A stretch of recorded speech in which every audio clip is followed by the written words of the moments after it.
it's a midweek, and we're simply asking God to open the doors of heaven and show us the way to heaven. What else can we ask but simply say that, oh, our God who sits high up there. This day, open your doors, allow us into you, and give us your glory and blessings. Good morning, Ghana. It's a wonderful Wednesday morning for me.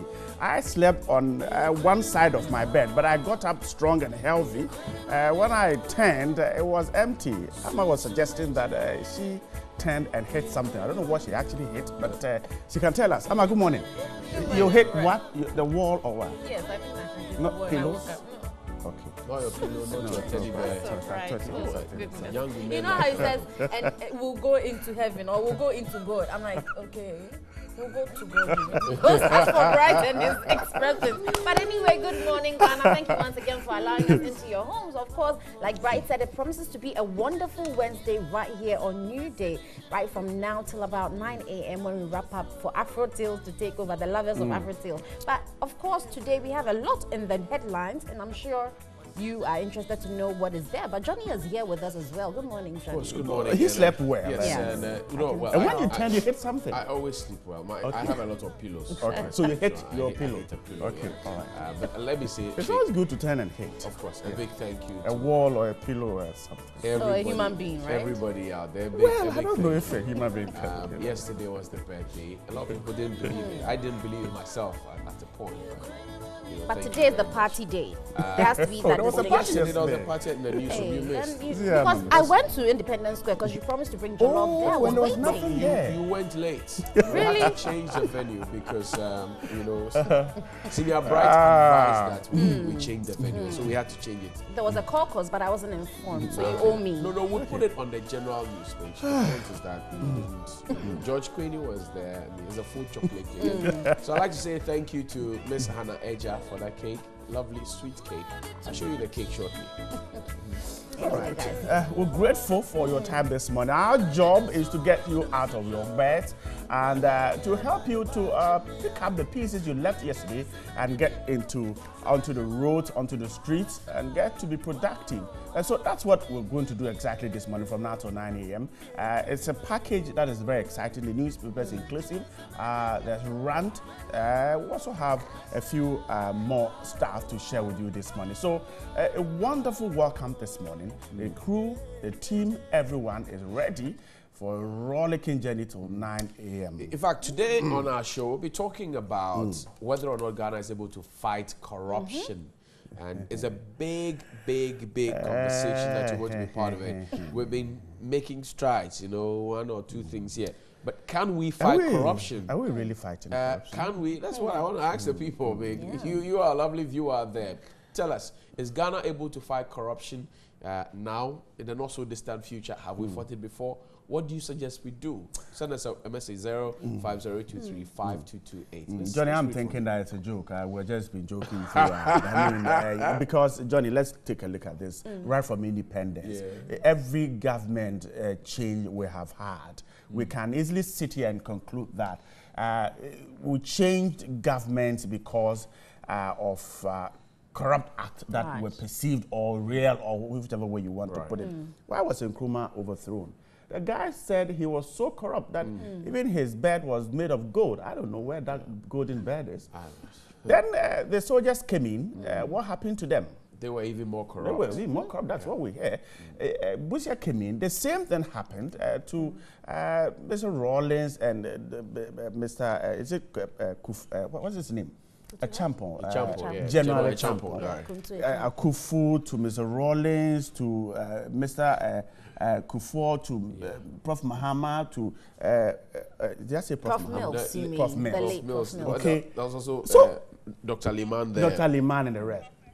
So it is like almost every government we have told is corrupt. So if indeed we're fighting corruption, then where are we? The cause, it is difficult to know whether the we've made British strides. corrupt too, because they colonized, were they corrupt too? So that we would assume that they handed it over to us. Well, you and I were not there. Yeah, we were not there. But I mean, who puts the stop to it? That's the question, because we choose people whom we think will change the status quo and take away the corruption. But when they come, I don't know if it's the people they bring along or they themselves can't deal with it enough for the people to learn and then know, okay, this president does not like corrupt officials. He will sack us if we do any practice that is corrupt. But maybe because there's no punishment for it, we keep going, you know, it's repeated and it carries on. But that is a problem. Well, what we can say is that we have made strides by way of regulations, laws, in fighting the cancer. But you see, for me, the bigger question is, have we been able to define what corruption is? Because corruption is not just political corruption. No, it's not. Corruption is having to go to passport office and pay, you know, one guy to lead you to your child didn't pass his BEC or her BEC. You have to pay. And you're going to pay knowing that your child should have gone to a certain secondary school and you want your child to be in a second. So you're paying. It's all corruption. And you are teaching the child gradually that this is corrupt. Okay, so you are a husband. Your wife is not there, but there's food in the kitchen, some meat. Then you go and take some, and then you sort you sort some, you know, it be serious. Corruption, for example, could be when the bullfruit seller, after frying, picks the bullfruit with her hands and puts it in the sieve. And then when you appear, she picks a fork as if nothing has happened. Corruption is when the watching seller tells you the wele is soft, but she gives you a very hard, rocky wele. So I mean, it takes various forms, but it's not only the politicians. Like Johnny said, when we say corruption, immediately we target them. But everyone in their own small way is being corrupt. But as a country, we have to look at it holistically. And maybe if we have failed, then we should make sure our children or children's children don't learn it, don't start off with these, because it becomes a trend. Because once you see your father or your mother paying her way through something, you think it's the norm. You know, even in the hospital, someone wants to give a nurse a little thing to help facilitate the process. Really? Is that corruption? It is. Sometimes really? if you don't Yes, because then you skip the line, you move ahead of someone who legitimately came earlier than you or something of the sort. And maybe it's not even an emergency. But you see, all those small acts are corrupt. Isn't it the fact that we have taken this whole thing beyond what our understanding is? Because in our traditional societies, for instance, if you visit a chief, you don't go empty-handed. Definitely. So can we take it that if I visit a chief, I'm a politician, and I visit a chief and drop something, it could be taken as trying to corrupt the man? Eventually, it's anything that influences someone in a position to help you. If you do it without that intention, then it's a gift. But if you do it to try and influence the person, then obviously... Regarding that, there are customs and traditions. So the point is that it's supposed to be a prerequisite. If you go to Achimota Hospital, you could be on a personal note with Amma, but you can't just walk into the consulting room. You need to go to the OPD, get a card, and then check your vital stats, and then based on that and your history, Amma can use that to diagnose and to treat you. So if you just walk in and you walk straight to Amma, then that becomes corruption because you have bypassed the system. But then it doesn't also mean that you shouldn't go to the OPD and pay the money to get in there. But where chiefs, for example, apart from the schnapps that they are supposed to get, they start now demanding or start accepting, Nana we dey bibi kakra or ye person kan no coffee, and then they don't give it to the champion, they push it to the chief himself. That's the corruption. I see. The way the corruption starts. But is a public corruption not the one that we should be more worried about? Yeah, but it starts from somewhere. Where our public officials are virtually taking what is not theirs, what is for all of us. Definitely, that's the big problem. But I mean, the small ones also count, because eventually it's the small ones that culminate, or it becomes a habit, and then you grow into a place of position, and then you become corrupt as well. It's not just about political corruption. I think that over the years, what we've been doing is to try and focus on political corruption. For example, a policeman who is not on duty, he's supposed to be off duty. Then he puts on the uniform and goes to mount his own blockade or barrier. A soldier who is not on duty wears the uniform and goes on an operation or becomes a landguard, or a friend has a party, then they wear the uniform and they come and start. Okay, so that's a crime. All of those are not, they are not, it's not part of their job. You go to a nightclub, you find somebody in a full military regalia as a bouncer, and you're wondering, what are they doing here? And it's not just them. The immigration guys, because of the nature of their camouflage, they also will wear that, and you find them bouncing at clubs. It's not right. I see. It's all corruption. All of those ones are corruption. So it's a journey we should start from the bottom. Yeah. I see. It definitely is. Okay. But on a good note for me, and I don't know what that's it, Ghana won. Yes, we did. We Yes, did but- 5-1. But nothing. But I mean, hey. It's Kudos just to like the guys. it's just Yeah, like those they who did were sick and those who were it's just like kudos to you. We did You well. see, did Yeah, you we realize did. that those who were sick or those who claimed to be sick, when they didn't play, the boys scored That's 5 what goals. Johnny, I didn't want to get there, but No, that's what I have gotten there. You We have did well. So I'm hanging on your words. Yes. I so agree. And so Yeah. I was thinking, if this team is that formidable and they can play like that, then is this something we can do? I mean, can we start looking at doing away with Well, those how well did the team play? Very well. I think I was impressed with some of the, they were shots they communicating did. with Yes. themselves. I think it was They better were not than selfish. They were not greedy. Well, And we're they taking were chances. beautiful. That for me was, I And mean, they usually, were- with long passes, we'll try and be so calculated. I was impressed with And the they were game listening, altogether. right? They were listening. Yeah. Well, They were I listening. don't know. For but me, look, they've done very well, but it's just like the proverbial thing where a man goes to woo a woman and then you It's a struggle little and too then late, I you think. go Johnny, and then the woman says, "Bright, let me be candid. The Black Stars did well. 5-1. We beating Congo. But I tell you, in our group, yeah." We're still third. I think Congo is the weakest position. So if you play well against Congo, for me, it is. But Brighton, Ghana, nothing. it was 1-1. Yes, but that's your own mess. You messed But up. Bright, you see, Okay. if we had played better like we did yesterday in the past, Yes. we wouldn't be here. We would have qualified to Russia. So you messed up Yes. of the opportunity. So that's why I'm saying that the cry of the Stars having played well, great. We scored 5-1, excellent. But the point is that the team we played played against a against weaker is the weakest opposition in the whole group. Right. I don't know. It is better they didn't even participate in the qualifiers at Charlie, all. oh, Charlie. Congo will get you this Senior morning. Bright, So people, Senior let's do headlines before they come and carry him away. Oh, Daily Ajati. Statesman says, Kwewu West MCE urges support for government. Also, minority dodges $72 million SNIT scandal. Leader Haruna still seeking expert advice, but doubles in trivialities over Magdan ADB loan. Also, minister charges we must end child marriages. This is all on Daily Statesman. Okay, so I guess the biggest news on the Statesman this morning is the minority press conference. The Statesman suggesting that whilst Mr. Asiedu-Dartey says he's waiting for expert advice on what happened to the loan in terms of procurement processes. He's gone ahead to talk of some illegalities. Okay. But, well, I think the Statesman could be right. If indeed Mr. Asiedu-Dartey said that, well, he's not an expert and he cannot categorically say that the procurement processes were not followed, and so he's waiting for advice. I don't know why he will go ahead to think that there was something wrong with the loan that was given by the finance minister. Hey, but they raised the issue, so I think that's the key thing: blowing the whistle and getting some commentary and then some look into. But right, I mean, it's amazing and quite surprising how the minority has, gone around this SNIT issue, because if you monitored right from the start of this government, every issue that we thought was of public interest and they thought so too, they would organize a press conference to push at it. This SNIT matter has been trending for close to a month and not a single word. They have had, remind you, they have had 2 press conferences in between, and they have not spoken about the 72 million SNIT scandal. I'm wondering, okay, so what exactly is it? Because in other cases that have had investigations going on, for example, the Bust issue, they had a press conference about it, and they were calling for the head of Mr. Obeng at the time. So what is it that perhaps is holding them from speaking about the SNIT issue? It raises a lot of suspicion, across board that, well, is the minority picking and choosing? Is this not important to them? Because SNIT covers all of them, or perhaps because MPs are not SNIT contributors. So I don't know. I'm thinking, because MPs will get their ex gratia at the end of their 4-year term.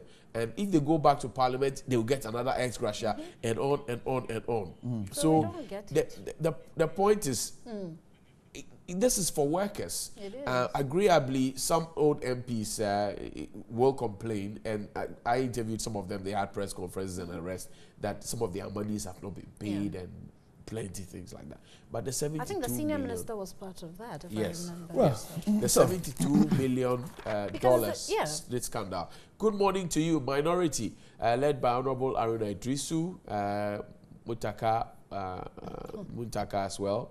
To who should we say good morning to? To all of them. all It of them. definitely Yeah, the minority, raises questions because, Johnny, like you rightly said, it seems like you're picking and choosing. Obviously, this scandal, the alleged scandal, happened whilst NDC was in power. So obviously, you will be in the helm of affairs to actually tackle it and tell us what went down. But when you decide not to, or say you're waiting for expert advice, but you have expert advice already on the McDonald ADB loan, which just sort of happened, then, you know, there's a disparity. Then the questions the paper is raising could be genuine, Yeah. particularly when the minority leader was sometime in the life of the last government actually supervised pensions, because I think SNIT directly falls under the Ministry of Employment and Labour Relations. So at least he has an idea as to what exactly went to it. So a quick press conference on what might have happened, who did what, would serve a lot of purpose. So perhaps the statesman could be raising solid points there, because issues. I remember that while he was Minister for Labour and Employment, he did a lot of negotiations with workers. I mean, I remember when people went on strike, they would call on Asiedu-Dartey, and then he gets there and then he sorts it out. So Asiedu-Dartey, please speak. You have information. We believe so. Tell us what happened in the SNIT matter. PricewaterhouseCoopers is investigating, yes, but tell us something. We want to know. We are worried. My money is there. Ama's money is there. Bright's money is there. Is our future safe? Moving on to Daily Heritage, it also says NDC cadres blast Occupy Ghana boss over attacks on Rollins. That's on page 5. Also, stop advertising on walkways, AMA warned. Then on the back of the story that broke yesterday concerning one ambulance in the eastern region, they say dying patients take drips in Chorchor as taxis, commercial vehicles turn ambulance in the eastern region. And then StarFMOnline.com apologizes to Seth Kwame Ewuku. All right. So interesting stories there. we're talking about this issue of the ambulance again. The ambulance, and this time we're told that they're taking drips in Tortro and others. I'm wondering how safe that can be. You are the definitely it's not Tortro on a bumpy road, and how can it? Is that safe? Well, technically, you know, it's not safe, of course. An ambulance should be fitted with the right equipment. It should have the right and sterile environment for the patient. But of course, in the situation where we already make, you know, avenue to use, most ambulances are just vehicles, like Johnny rightly said yesterday. So I really, in this story, don't see the disparity between that so-called ambulance, which is just a vehicle, and the Chorchor or taxi. So of course, we have to move to the point where we're making the ambulance well-fitted to carry and transport patients, rather than making makeshift structures such as Which is the best way to administer drip, when a person is lying down or when a person is sitting down? Usually lying, you would want your patient to be most comfortable, if you have so a will bed. be lying down. But that's if you have yes, a bed. that's if you have the bed. But if you don't, then of course you have no option but to. So this one is that they are being forced to undergo this treatment because they couldn't find the requisite thing. That's a shame. It is. And we're supposed to be what, the gateway to Africa? Johnny, we are. It's high time it's very government impressive. actually looks at the health system holistically, because how do you work when your ambulance service is not functioning? How do you transport a patient from the most rural area into the urban centers to get good care? When it's them, when is any of them, the MPs, are they going to be happy if they're put in a taxi or Chorchor to come here? You know, it's something we have to look at critically. Well, it won't be a nice situation to be put in a you know how the taxis are, you know, cramped, yes, and you have to be folded. I mean, the way we transport our patients most of the time is how they even die. We kill them before they get to Look, I tell you what, if we have a minister of state, a member of parliament, a DCE, or any government official, top official, whoever they are, put in any of these and transported over a certain distance and administered drip and all of that, the next day they will buy the ambulance. The next day they will buy it. You remember when some of our big boys were put in police cells when mosquitoes started chewing them? They started talking about putting mosquito net and things. So I don't know. But maybe we should test the We'll see what system and actually happens. put them in it. how would you force them to get sick? Yes. Because they don't get sick. They We go will on tell holiday. them that when they are sick, the V8 is not moving. No, Nothing is moving. they They should will also go sit in the taxi. They will go for holiday at Dubai and get treatment. Get and ambulances to fix those facilities. They need them. They really need them. Let's see how we can So we'll fix them. still do the hashtag. But the AMA, yes, the One AMA ambulance is at it again. This time you're asking people to stop advertising on walkways. What they are suggesting is that they will surcharge you if they find your But product. you know why I find it? Amusing. I find this very funny. It's hilarious as well. The AMA is supposed to have a bylaw. The last time I checked, they were reworking the bylaw because I told the mayor, which gave rise to the reworking of the bylaw, that the bylaw that they have is not punitive enough and it will not deter anybody. So now they are reworking it. It's taking them over 3 months to rework it. Fine. When are we having that bylaw in place? Because in that bylaw, it says anybody who does that without the permission of the AMA must be fished out and prosecuted. So when you say you are going to just surcharge, are you encouraging? The story says that they will surcharge. Are you looking for an avenue to make? Because we're supposed to have billboards around. They will surcharge individuals or firms found to own any of those structures, as well as prosecute them for causing public nuisance. That's a story from the heritage. But you know But you see, it starts with even the politicians, because I remember when the political parties were campaigning, it was said over and over. I mean, AMA mentioned that they won't allow them to have the posters or banners or whatever beyond a certain time. But we went into the year and we still see them around, you know. So if you can't even, so they should go after MPP, they should go after NDC, CPP, before they go to these small people who are advertising. Was led by Dr. Alfred Oko-Vanderpoel, who himself was a parliamentary candidate for South Ablekuma. And at that time, he also had his posters splashed across his constituency. The same things that he was telling people not to do, he had done it. Could he have had the corners to go and pull people off? He couldn't have done that. So sometimes when the AMA makes some of these calls, they pick and choose the weak links and then they deal with them. I find it very... look, the AMA's bylaw says, when they come and inscribe on your building, stop work, produce permit, blah, blah, blah, and within 14 days, you're not able to do that. They are supposed to pull it down. That's what the law says. Sometimes they come... It's on someone's wall. It's become a decor. And then you come and you see the small people who are selling small things. You handle them. Okay, let's see. Should Raila go into the rerun? So who? Obviously, but that's what he's fighting for. So, so he said he won't run. But Raila Odinga is calling for so many things. So said they should change. They should change the AC officials. Now he said he's not going into the rerun because the Supreme Court declared him what.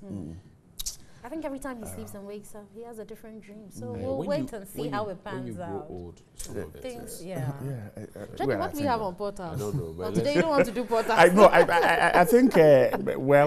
Sometimes you can decide to take a look at the whole thing if you feel. It's not worth it. Or you feel you could again be at the losing end. You can decide to. But the man has always wanted to be president. Why doesn't he want to contest? You see, the key thing here, that my worry for the opposition Kenyan parties is that the Supreme Court did not say that there were any should I say overvoting or miscounting or more counting, if there's any word like that, or some figures were padded. I think the court says that the transmission of the vote from the polling station to the national headquarters and then onto a national platform was not done.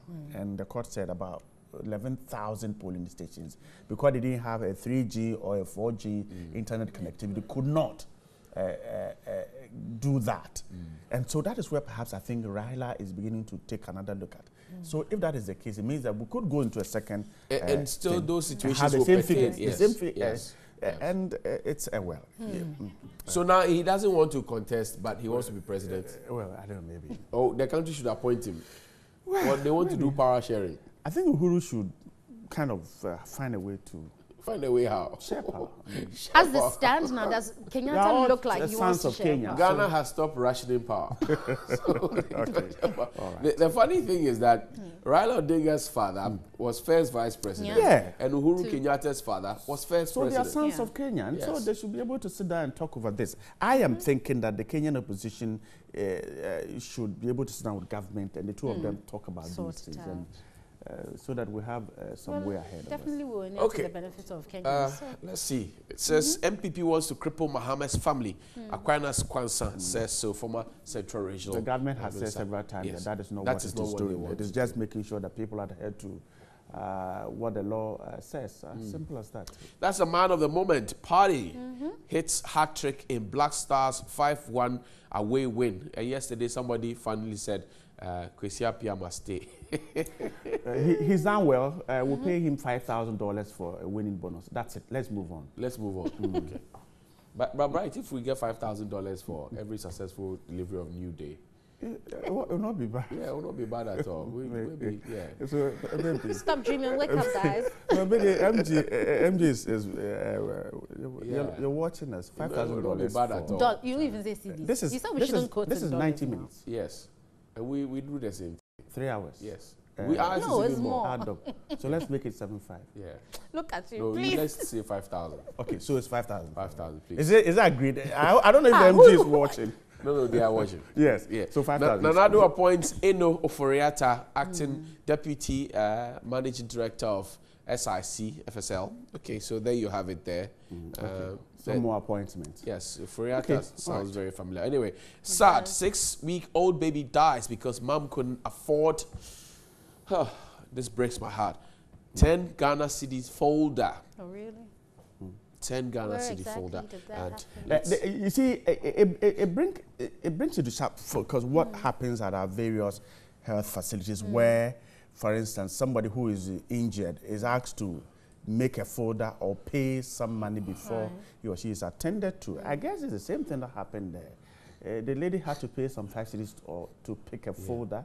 Yeah. She didn't have, and that's there that's were a delays photo. and That's a photo of the family leaving the place. That's the dead child Yeah. in the aunt, and they're Well, leaving. that is rather Says unfortunate what? because Yeah. usually what happens is if you realize the person needs treatment, is emergency, you attend to the patient first. The point is to save a life. First. Eventually, once they are alive, you can get your monies, whatever. So hopefully we'll look at this in detail So a and see how 6-week-old best. baby suffering from convulsion has allegedly been left by the health officials to die at the Zebula District Hospital in the Upper East region because the mother could not afford the cost of a patient folder of 10 Ghana cedis. The baby was sent to the hospital at about 8 p.m. on Monday with a suspected case of convulsion, but officials at the folder unit of the hospital demanded she paid 10 cedis before a folder could be issued to her to see a doctor. According to the 35-year-old Azumatia, though she informed those at the folder unit that she is a subscriber of National Health Insurance Scheme,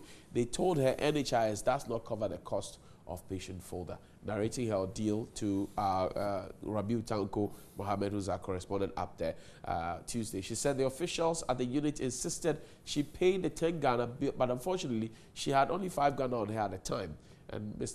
Atia said, all pleased to them to take the 5 Ghana as part payment so her baby could get medical attention proved futile as the officials were not ready to accept anything less, the statement said. So that's it, unfortunately, for 5 Ghana cedis. So we've lost a life. This could have been our next president or minister for information or something. This is rather unfortunate. It should never happen. And for a fact that it's a happen. government institution, the person is on National Health Insurance Scheme. I mean, what is so difficult?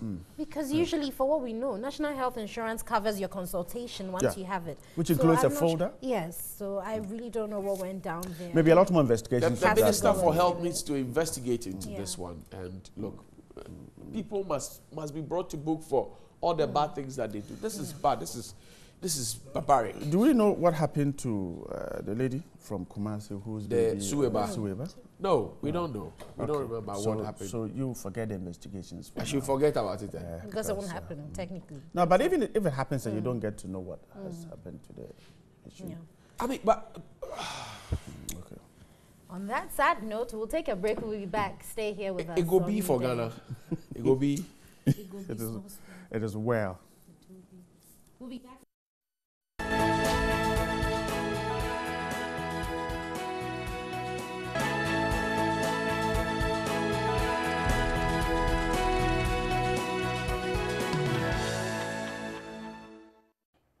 Thanks for staying. You're welcome. I'm Wendy Lai and you're watching the news. Authorities at the Cape Coast Teaching Hospital say they'll soon demolish all illegal structures on the hospital's land. The reclamation of encroached lands is to give way for the expansion of the facility. Land encroachment in some health facilities in the region came to light during a two-day official visit to the central region by the Parliamentary Select Committee on Health. At the Cape Coast Teaching Hospital, the Chief Executive Officer, Dr. Daniel Asari, said the hospital authorities will clamp down on squatters, including churches and private developers. They gave us the execution order. 21 days have expired. We are now supposed to actualize the execution by demolishing all these unauthorized structures. So we are giving this in as a sign of warning. And the chairman of the parliamentary committee and all the subcommittee of Parliament on Health are here. We just want them to look at what is going on and advise us on the way forward. Part of the Ankafo Leprosy and General Hospital land has been turned into sun-winning sites, a situation the authorities describe as worrying. The Regional Director of Health Services, Dr. Samuel Koshi, calls for cooperation between members of Parliament and health institutions to improve healthcare delivery. Chairman of the Committee on Health, Dr. Kwabena Chum Nuyama, was hopeful that deliberations with relevant stakeholders will help improve healthcare delivery in the region. To other stories, and the minority in Parliament is questioning the basis for the approval of a 10 million cedi loan from the Agricultural Development Bank by the Finance Minister, Ken Ofori-Atta. The loan to the Macdan Shipping Company is for the execution of cocoa contracts. Addressing the media on Tuesday, Minority Leader Haruna Idrisa said the action is a breach of the public procurement procedures and called for a probe. According to the minority, they had in possession a letter dated 9th June 2017, signed by the Finance Minister, giving approval for a loan of 10,459,500 cedis from the ADB to Macdan Shipping Company Limited. This is to enable the company undertake its business operations and, in particular, to execute a supply contract awarded to it by the Ghana Cocoa Board. We'd like you to probe further whether this contract was awarded through an open, competitive tender process to guarantee and ensure value for money, or it was one approved of what was a sin, sole sourcing. The minister has by this action usurped the authority and functions of the bank, its board of directors, which has curiously not been constituted. So we are concerned. The minority leader took a swipe at the president for doing the very thing for which he vehemently condemned the NDC government while in opposition. If you refer to the budget and financial statement of the Minister of Finance, he parroted again that this government will say no to sole sourcing.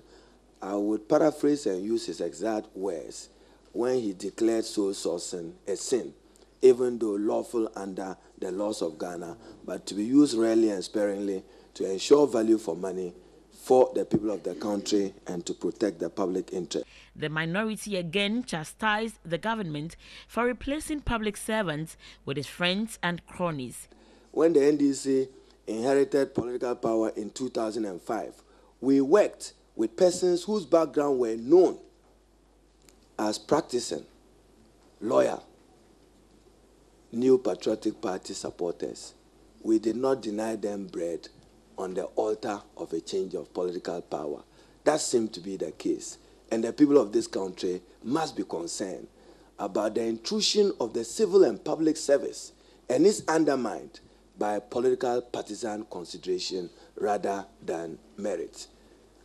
They want the president to direct a reversal of these illegal decisions and acts of malfeasance, as well as take appropriate steps to restore good corporate governance practices in state-owned enterprises, in this case, ADB. In conclusion, we reiterate the need to appoint board of directors for all government entities without any further delay.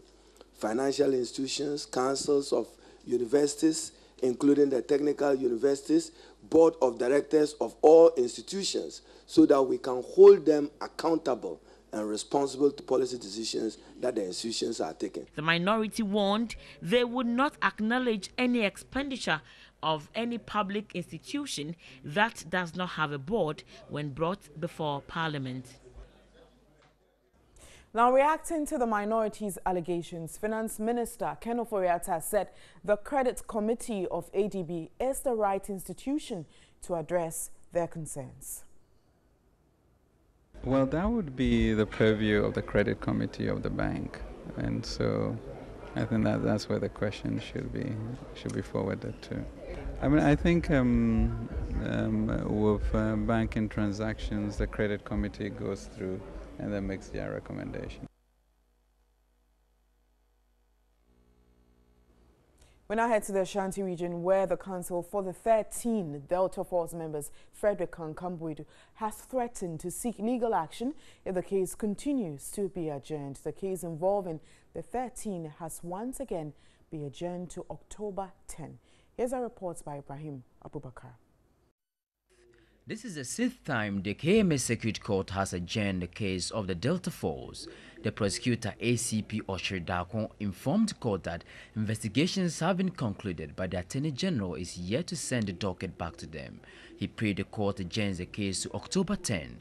The judge, Mary Century, granted his request, but counsel for the accused, Frederick Kankambwedu, is not happy with the incessant adjournments. We understand that investigations have to be done to ascertain the basic facts of the case. It's in our client's interest that the truth of the matter be ascertained through diligent investigations. Our patients will not run forever. At some point, we would start taking the legal actions available to us, because, you know, these are people who some are engaged elsewhere working for people. I mean, so you can't be dragging them to court all the time for absolutely nothing. The accused persons in March this year allegedly stormed the Ashanti Regional Coordinating Council to stop one George J, who has been appointed as the Regional Security Coordinator, from performing his duties. The 13 members of Delta Force are standing trial for assaulting a public officer, conspiracy to assault, and unlawful damage.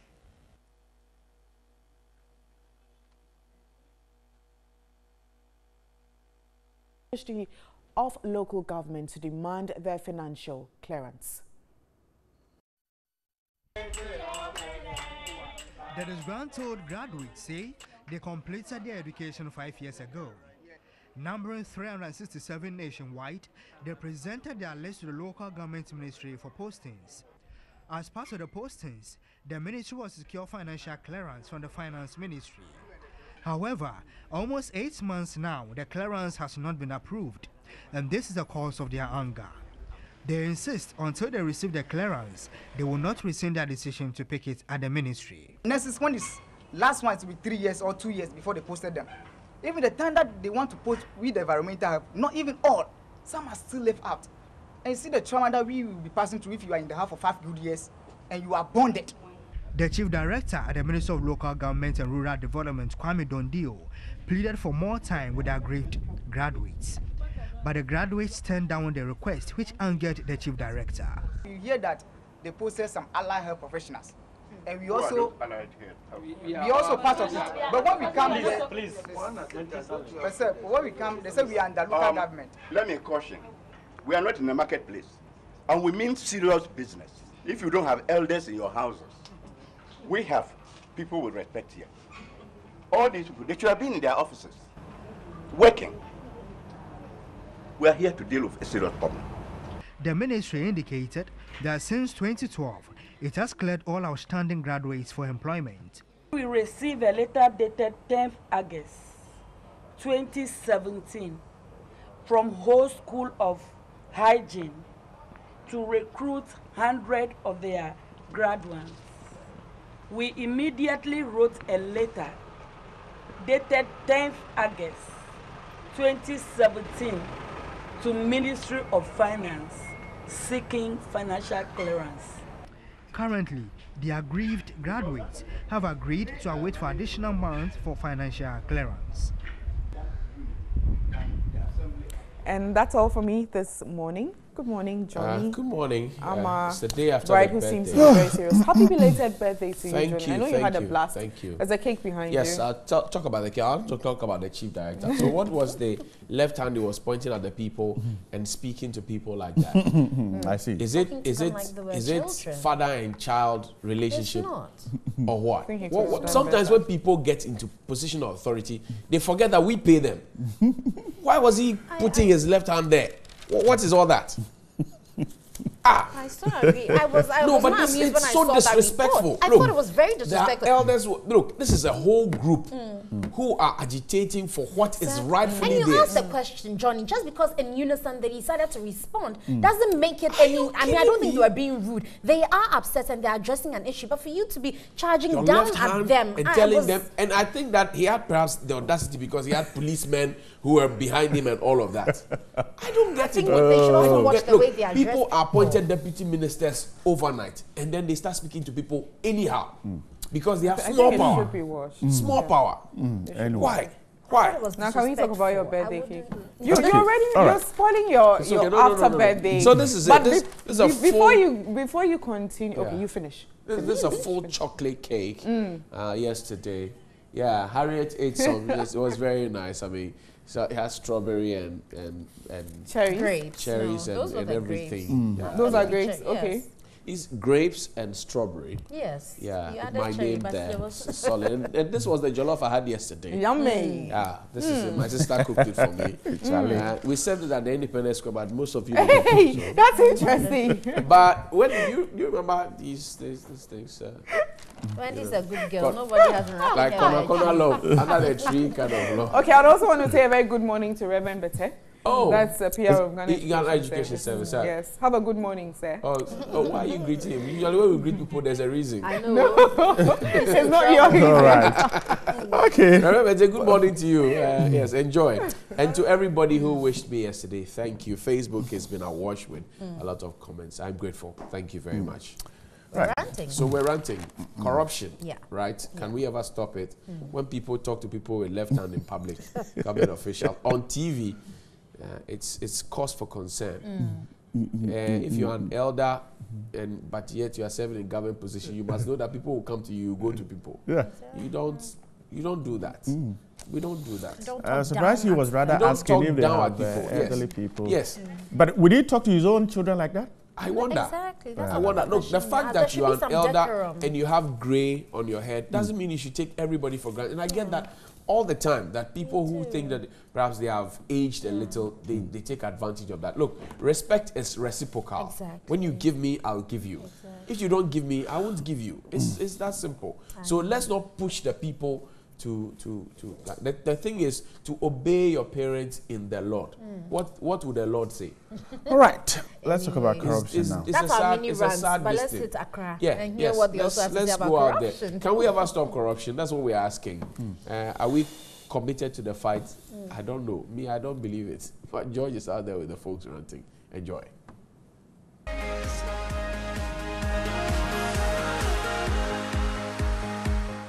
Corruption is a canker that has been bedeviling countries all over the world. Ghana, for instance, dropped 4 percentage points in the 2016 Corruption Perception Index, scoring 43 out of a clean score of 100. The country was also ranked 70 out of 176 countries globally, performing worse than countries including Namibia, Senegal, and Rwanda. And so the question is, are we winning the fight against corruption?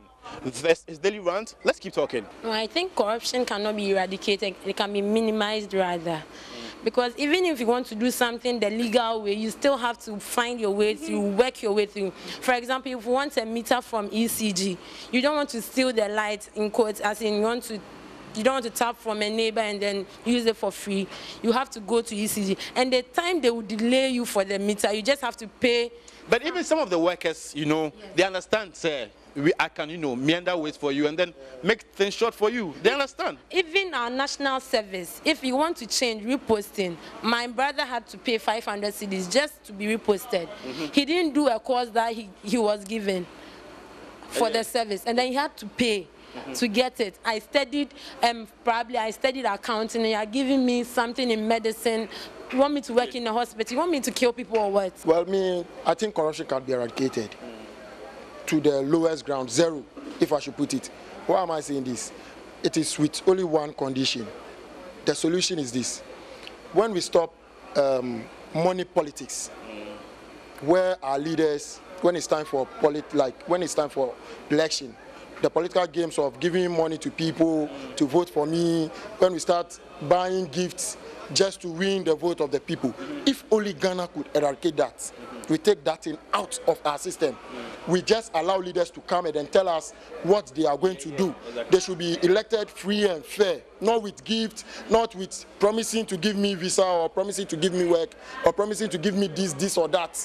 Like the free education thing, to promise the people I'll do free education, to do this, fine. You see, when we are able to put away money politics, then corruption could be tackled. He thinks if we stop the money politics, we can tackle corruption to the barest minimum. And I totally disagree. If I didn't vote for MPP in court because they didn't give me anything, but I voted for them just like that, and still I work at ECG, and someone comes for me and I still take money from, is the money politics working here? No. So it's a mindset. The person has that mindset already. You know, as much as we are condemning the act of corrupt officials and things like that, Master, some people, their pay cannot reach home. Before they take their pay, probably they reach the Nima Junction and it's finished. Because of the things that even the wives have credited and things like that, their school fees and things like that. So if you're not paying the person well, you ask the person to do a job, and you're not giving the person what the tools and probably the things that the person needs to work with, and pay the person, money, probably salary at the end of the month that he and his family will be satisfied. Also, people will eat. Trust me, if you are paid 1,000 cedis and your salary is increased to 10,000, you will still complain. Trust me, you will still complain. I'll complain. Yes, I'll complain. Probably I'll complain about certain things that probably will not be like, okay, I need to buy this or that and that. Maybe I'm paying 500 cedis, all right, and the things in my house, the bills in my house. Imagine the bills, the electricity bills. It comes 2,000. I'm paying 500 cedis a month. What do you? So it means I'm going to add a 02. Dig it. I'll be corrupt. So you see, I'm now like trying to see why my brother and sister are saying corruption cannot be eradicated. You see, the perception they are having. You see, if we, the citizens, are able to put a stop to certain things, as in maybe I go to ECG, they say, fine, I've applied for the meter, but I should pay 100 more so that I get it faster. If I should say no to that or report it to the authorities, am I not combating corruption? Corruption? Yes. So why don't we work as citizens and not spectators, like the president said? Successive governments have tried their best to, fight corruption, and even the current one is doing so. And so there's something called all hands on deck. So with the government efforts, you can also come in. That's all hands on deck. And so you can also stop corruption by, let's say, stop giving money to the police when you are, caught or something. I have something to say. If you report the corrupt official to the boss maybe has been also taking it, so he sees it as normal. You get what I'm saying? So I'm from that point. If I go to that boss who is already corrupt, he won't see it as something. You get it? And from what this, you don't necessarily need to go to the boss. No, you are reporting. Go to the Nima police station. We are in Nima, so go to the nearest police station. Report it. Run on Facebook, these social media stuff. Just put it out there. You will get people to follow up. Echo, leave it there. Reality is different. Reality, is it reality? If I have to pay my way through, I'll pay and go. First time we are going for a meeting and police stops you, and you're looking at your time. You have maybe 10 minutes to get a job interview. Should I say, okay, Famiko police station? I will pay my way through. There are things that, there are things that we do as citizens that encourage us, to do these things more. Because when the police stops you and you need to pay your way through, due process, you follow due process and you'll be late. See, believe you me, the big men, the ministers are those who are stealing Ghana money in court. See their salary. So upon all their free bills, their fuels and everything, free everything. But with this, don't say that it's because of small salary that people steal. No, people are paid huge, yet they steal. So I want to correct that. I think you have to correct. You have to correct. Correct it. Do you know, member of parliament, when they come home and the bills that awaits them, if the person is not corrupt, the person cannot certify all these things. Do you understand what I'm saying? The point is that if you are saying that everybody should be, if you're a big man, the more big man you become, the more responsibility is lies on your shoulders. This is Ghana for you. That even somebody doesn't know you, say, oh, you don't know me. I'm your great grandfather's child. I want to go to school. Help me. What responsibility? No, but I know if you are an elite person, your expenses also go high. Yes, there are free expenses like the utilities. Yes. So you can't tell me you get corrupt because they give you fuel allowances, everything. You are expenses. What expenses? I'm not getting you. No, but at least I would want to sit in a luxurious car. Trust me. Come on, parliamentarians are given. I don't know the exact word, but I heard when they go there, they give them a loan to cater for yes. So something like that. But I'm not going to get one car. I would want to buy more cars. This is not about the luxury. Yes. Do you know why they do the corruption? It's because they need to settle me, the foot soldier, or maybe this party member. You see, those are the things. That's what I'm saying. Let me chip in this. A friend of mine told me that we should not really be looking at the politicians, civil servants. Yes. That's why I said. That's what money is. That's why I said that as young as we are, a headmaster will tell the teacher that the registration fee is 10 cedis, and then the teacher will come and tell the student that it's 15 cedis, and then the child will come home and tell the mother that, ma, you say your registration is 20 cedis. Then the woman will go and tell the husband that, yes, Obanisi registration fee. So 5 cedis. So imagine, but the real amount is 10 cedis. Probably the headmaster even added 5 cedis. So from WAEC it's 5 cedis. So you can imagine. So corruption is not one way something. Do you get what I'm saying? No, but to truly combat it, why don't we put check and balances? Okay, let's do it this way.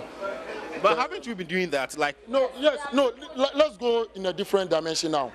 The officials and then citizens.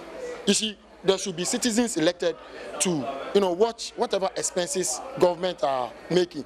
Especially that's why I have the Auditor General. The Auditor General, they will be selected by the government. This one should come from the citizens. Okay. You understand? If at least, as if when they get it, they cannot be, their mind can be twisted. Trust me, this is Ghana. Their mind will be twisted by the examples we are giving. That it is something we started from childhood. Let's put away that perception. Let's fight corruption. Our courts are not helping, honestly, because when you take a corrupt official to the courts, what do they see? You wanna, and then that is it. But the point is that if a person, if you are corrupt and you are taken to Independence Square and all the TV cameras are there, and you are being lashed, you are being lashed, to extend that the people watching you live will change. I'm sure that, for instance, would that be enough? No. Hey, because back in school, people could take.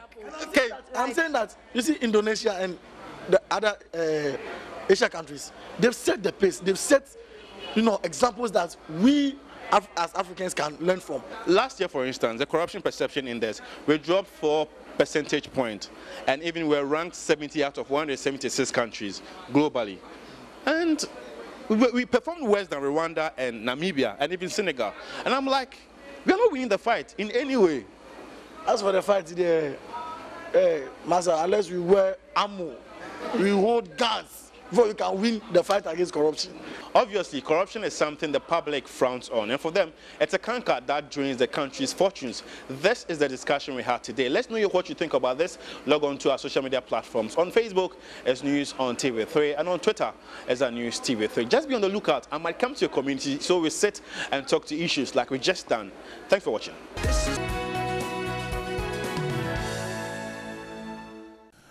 The Times, Ghanaian Times, begins the morning and says that Ministry of Education lifeline for qualified BECE candidates. We're told deadline for senior high school placement extended That's the story. Ghana Palava Family and Friends Government. Ken Ofori-Atta gives sister-in-law SIC Financial Services Limited top job.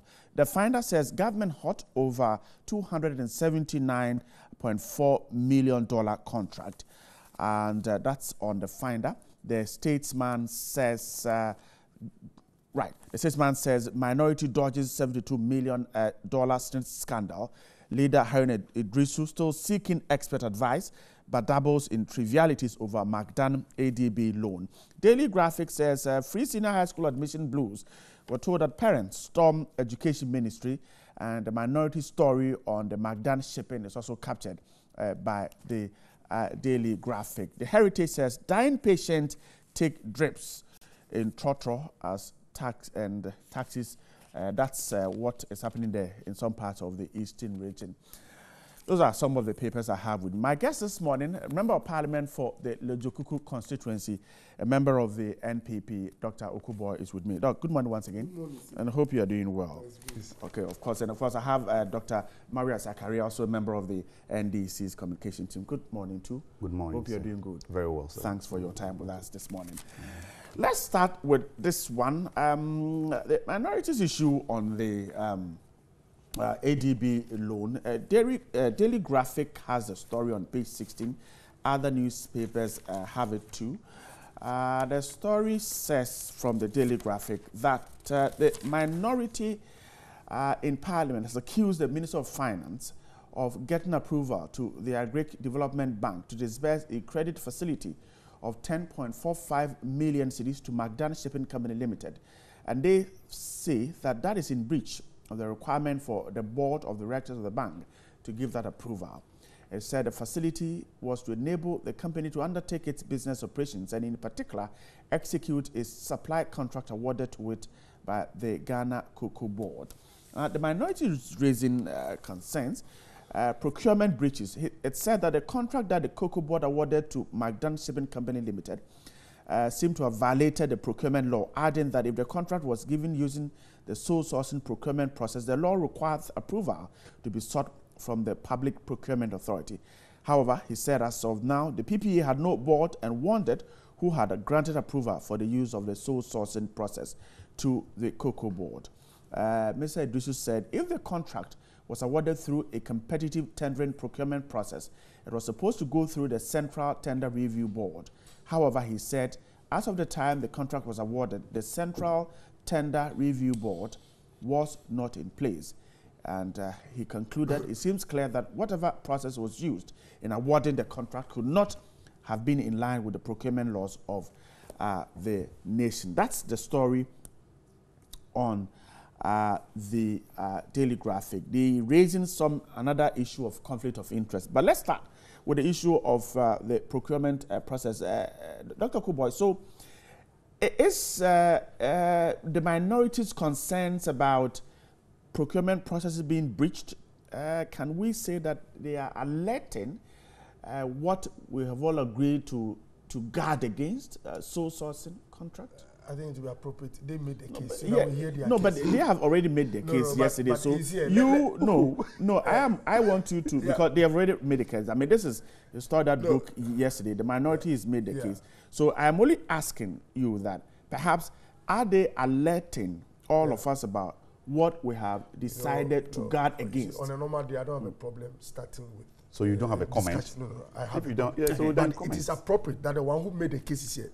Don't say it for them. Let him make the case once I'm here. If you don't have comments. Let me talk, boy. It is possible. This is the issue. It is possible that after speaking, he might raise issues which we have to respond. So we're only reviewing the story in the newspaper. Now the paper is suggesting, and you know this story is not new. It broke yesterday. Yes, I know. That is why I'm saying that perhaps it has come to your knowledge because the minority is asking questions, and I'm only saying that. Well, is the minority only raising concerns about procurement breaches? That's all I'm asking. So I don't think that they have raised the issues, and you know what the issues are. All right. Let me say a very good morning to all your viewers, especially to my brothers and sisters watching from the Lejokuku constituency. Right. First of all, let me say that we as a government, we are not averse to an opposition group or party that tries to ensure that there is value for money in all government transactions. So it is not how do you call it wrong for them to make those statements. But when I listen to the press statement, I've read the transcripts. They make a few points. First of all, they have an issue with the sole sourcing, and they argue that in the absence of a central tender committee, I mean, how come they were able to award it? That's number one. Two, issues of partisanship and nepotism were raised because to them, friends or cronies of the government are getting contracts. So they asked whether it's payback time. That issue was also raised. The third one has to do with the Ministry of Finance giving approval, the Minister of Finance writing a letter. Let me start by saying that the impression was given that the finance minister, in an unsolicited manner, in a manner that was not provoked, on his own volition, wrote a letter virtually giving an instruction to ADB to give an approval for the facility. But honestly, that is not the case. That is not true. What happened was that on June 6th, 2017, the ADB actually wrote to the Ministry of Finance that, look, we have a transaction before us. We have a private businessman who is asking for a facility. They have a central committee, a credit committee of the bank, which had actually gone through the transaction and had recommended that this was proper. They could actually go ahead. Without the board? Yes, because there was an absence of a board. And what they did was that because government has significant shares at ADB, they found it prudent to seek the opinion of government. From the finance minister. From the finance minister. So the finance minister actually wrote in response to, how do you call it? The request. Letter from ADB exactly. Bank. And the finance minister did not approve out of a vacuum. They took a careful look at the work that had been done by the Central Committee on Credit and realized that they had done a good job and that this was a transaction that was less likely to bring significant liability or risk to government as a significant shareholder. Now, all these were done strictly in accordance to rules and regulations requiring that ought to be satisfied in the absence of a board. And even from what the Central Committee did, when a board ultimately it's put in place, they were going to ratify the agreement. The transaction. The transaction. Great. Now, so let's clear this. Yeah. The minority's argument that without a board, this transaction shouldn't have been done is neither here it's nor only there. an opinion. It's an opinion. Yes, Great. and not law. Great. Yes, and Let's not move an on. obligation. Yes. Now, the second one also has to do with the issue with sole sourcing. I've always said that one of the most significant vehicles used by the Eswatini government in almost all their transactions was the vehicle of sole sourcing and restricted tender. I don't want to go into citing specific examples like what will happen at SNIT with Jospon, Zumla and all that. I don't want us to be doing, how do you call it, comparison. I want us to look at the issue they've raised. I gave this background to show that they have a lot of issues themselves, but I don't want to go there. Ghanaians voted for change. So we'll address the issue. Right. Good.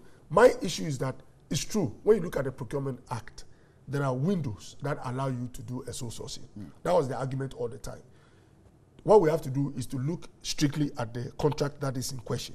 We have to get all the documents and see whether it really qualified for the sole sourcing. For sole sourcing. Yes. And in fact, I'm even only assuming without admitting, because I don't know whether it was restricted tender. Sometimes people confuse restricted tender with sole sourcing. Yes. So whatever is the case, their argument was that they didn't see it on the procurement, the PPA website. I was on a program with one of my friends on the other side. What he said was that they looked at the website, they didn't see the publication, and once you don't see the publication, it means it was sole sourced. I want to grant them that once it was not there, it was either restricted or sole sourced. But the bottom line is that they themselves have argued that there are windows for sole sourcing. I want to be convinced that it's qualified for those windows. But this is the bottom line. I want to land with this. As a government, there are three things we are always interested in every public transaction. One, there should be value for money. The government should not lose money because we are dealing with a private businessman who might or might not have connections with government. That's the first point. Two, whoever we are dealing with as a government must have the capacity and competence to execute the job that is at hand. Senior, we've had in the past people who have been given jobs, and not even 30% of the job was done. They were even paid upfront. I don't want to go into the past. Okay. Now, and then this is the third one. Beyond capacity and value for money, the third one is to make sure that the procurement processes, the procurement act are followed. This is the stance of government now and always. I'm grateful. Dr. Zachariah, so first of all, the minorities issue with a board before approval from the ADB Bank is an opinion. Secondly, perhaps the minority had not gone properly into the contract to realize that it could not have been sole sourcing, or perhaps the reasons for sole sourcing were indeed needed, but had quickly jumped into conclusions that something might have gone wrong. Is that the situation? Yeah, good morning to your listeners and viewers. You know, first of all, I want to put on record and make it clear that what Honorable has indicated is not factual. You know, if you look at the Public Financial Management Act 2015, it tells you clearly the responsibility of the board in the approval of very important, you know, facilities such as this particular loan facility. It is clear, and it is not in doubt. We need a board. Yes, a board must approve that particular application. The board must approve it. In fact, if all the processes are through and everything is met, it has to be submitted to the board according to the Public Financial Act of 2015 of the Republic of Ghana. Okay, and he can cross-check that. But have you listened to the finance minister? No, I've not listened to him. Okay, hold on a minute. Producer, studio director Harriet, let us listen to the finance minister, who says that in the absence of a board, there is a committee that can approve. Let's listen to Mr. Kenoforiata first. Be the purview of the credit committee of the bank, and so I think that's where the question should be forwarded to. I mean, I think with banking transactions, the credit committee goes through and then makes their recommendation. Okay, quite short there, but he says that in the absence of a board, the credit committee of the bank can do the same job as that of a board. No, that's not true. You disagree? Absolutely. And you know, he has not provided any support, any legal basis for that statement. He's just made a statement. You know, he needed to have provided the legal basis upon which he's making that, you know, recommendation in the Public Financial Management Act. And that act is so important because it came as a result of extensive reforms in our financial administration, okay? And it is so critical that anybody who is making reference to any law regarding approval of facilities and regarding the functions and activities of all, you know, budget units, including banks, is expected to provide these legal backgrounds. And the minority's position is clear that it is against the law, that the board ought to have been in place to move forward to give the approval. If the credit committee goes through all the processes and looks at, you know, the guarantees that are provided, and mind you, you see what he has done, if you look at it critically, is tantamount to providing a sovereign guarantee to that particular company. Okay, what it means is that in case of default, the government of Ghana, of course, because as a representative of the government of Ghana and the Minister of Finance, he's written to the bank, giving clearance to a private company. In other words, if you put that is how a sovereign guarantee is obtained. Okay, so it's now a government loan. I mean, speaking, you know, in strict terms, what he has done is putting that particular facility under the portfolio of government loans, okay, given to a private facility. So it goes just beyond writing to a bank and giving a recommendation to a private company, okay? So we have to look at these things very seriously. And in fact, in calculating our debt portfolio, these are some of the things that they look at. You know, guarantees that the Minister of Finance has issued, a number of, you know, comfort statements that the Minister of Finance has issued to private companies, all are put together to determine the debt portfolio of this nation. And for the Minister of Finance, who should know better, to come out boldly to write a letter, okay, even if it is approved by the Central Credit Committee of the bank, he's still exposing the state to some kind of a risk. Okay, that's number one. Number two. So you agree that the Central Credit Committee has a role in here? No, of course. There are processes. Okay, when an application is made, okay, there are processes that it goes through. Okay, there will be an officer, a credit officer, who would review all the processes. And in fact, we are yet to see, because in most of the cases, you will have to provide your bank guarantee. Okay, you will have to also provide something we call performance, you know, bond, which has to be provided by banks. And these guarantees would give the bank some comfort that when you default, they can fall on that guarantee. Okay, so the credit officer will review all these things and put a paper which will be sent to the review committee, and the review committee will also go through it and then take it to the board, and the board will approve it. When it is approved, then disbursement can go through. That's number one. So number two, when you come to the procurement issues, okay, Act 663 is clear on this, and the minority statement is so clear.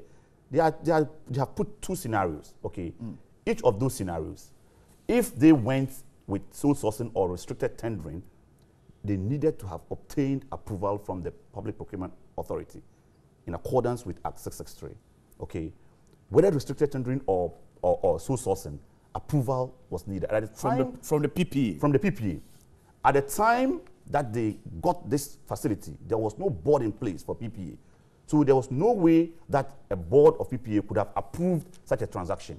So the minority is saying that it is clear that if they went either sole sourcing or restricted tendering, there is a problem there because there was no board in place at the time that the Minister of Finance wrote or at the time that they got a contract. So it couldn't have been this one.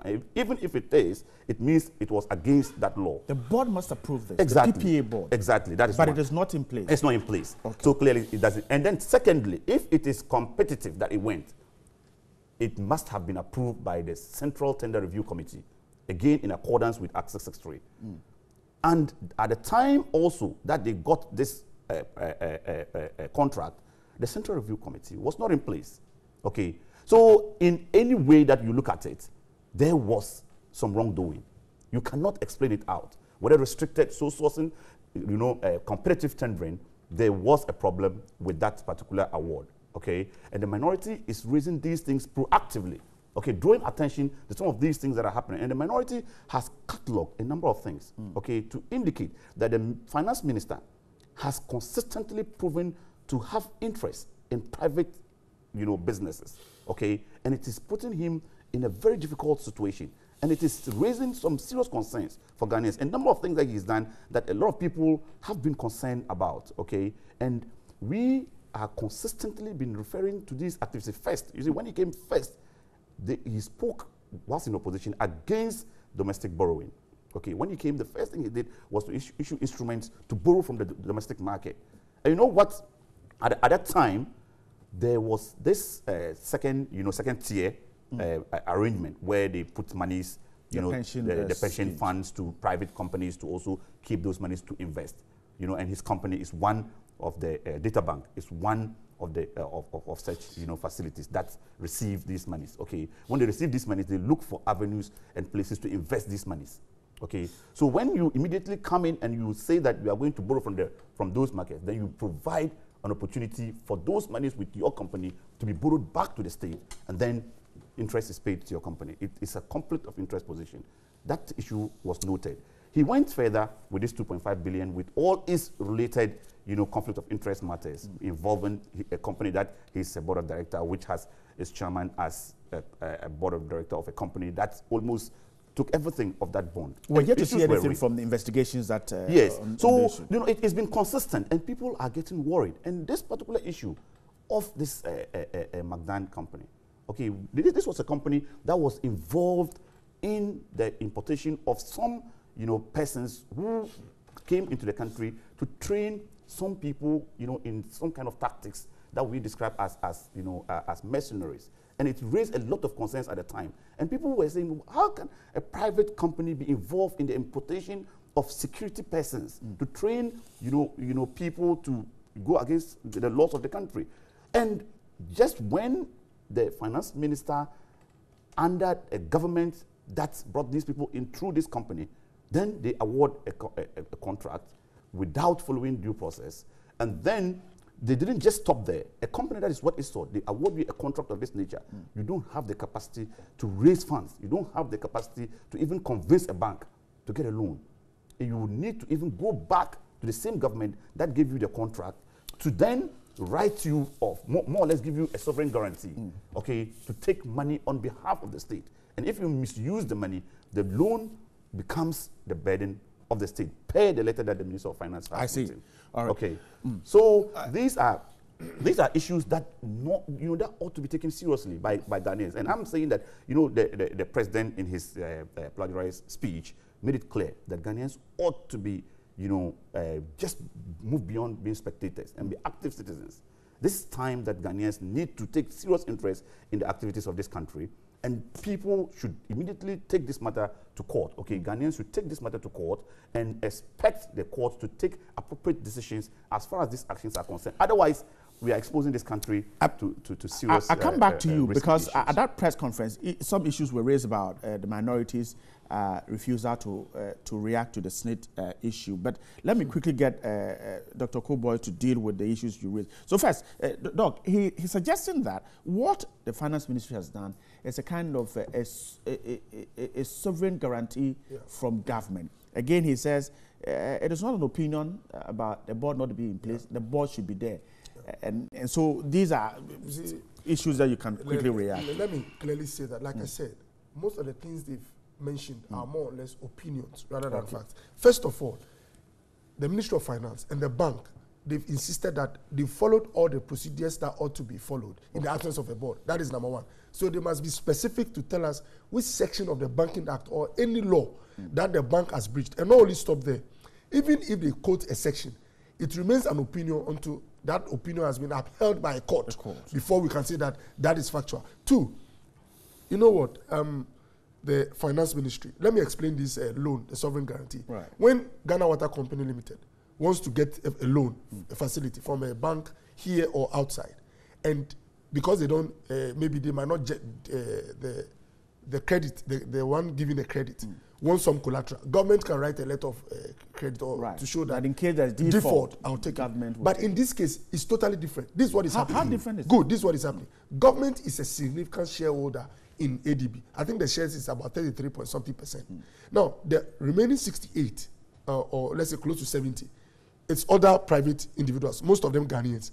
But it is possible that you don't have one particular shareholder having as much as 33%.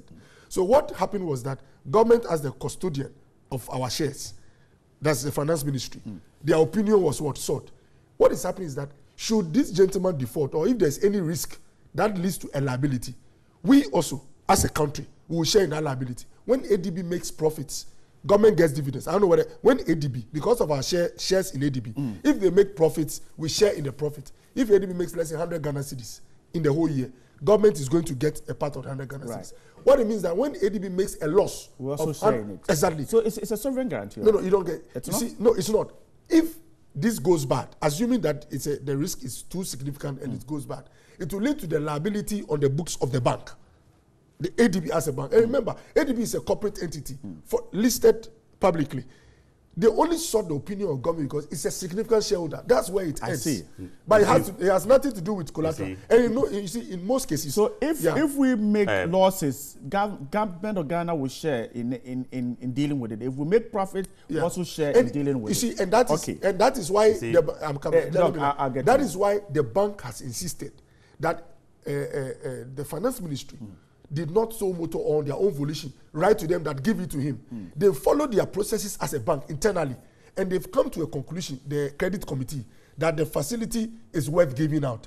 All they did was to seek the opinion of government, who is a significant shareholder, who is going to benefit from profits of the bank or liability of the bank.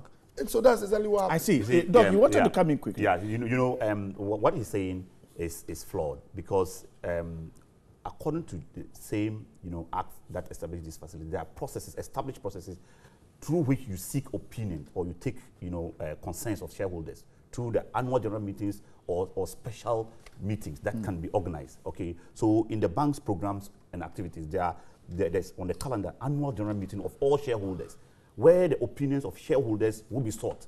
And in fact, they vote on important subject matters. Okay, you don't seek opinions of shareholders by writing to a finance minister. Okay, you can also call a special shareholders meeting. Okay, if you think that the calendar is not due for an annual general meeting to be called, you can call a special meeting of all shareholders to seek opinion of shareholders. You don't write. And it's not every transaction that you have to call all special. A letter emanating from the finance minister as a representative of the government we respond, whether in response or not. It was a solicited letter. Of course, whether yes, so you have to, even guarantees are solicited. No, it doesn't matter. You allow him.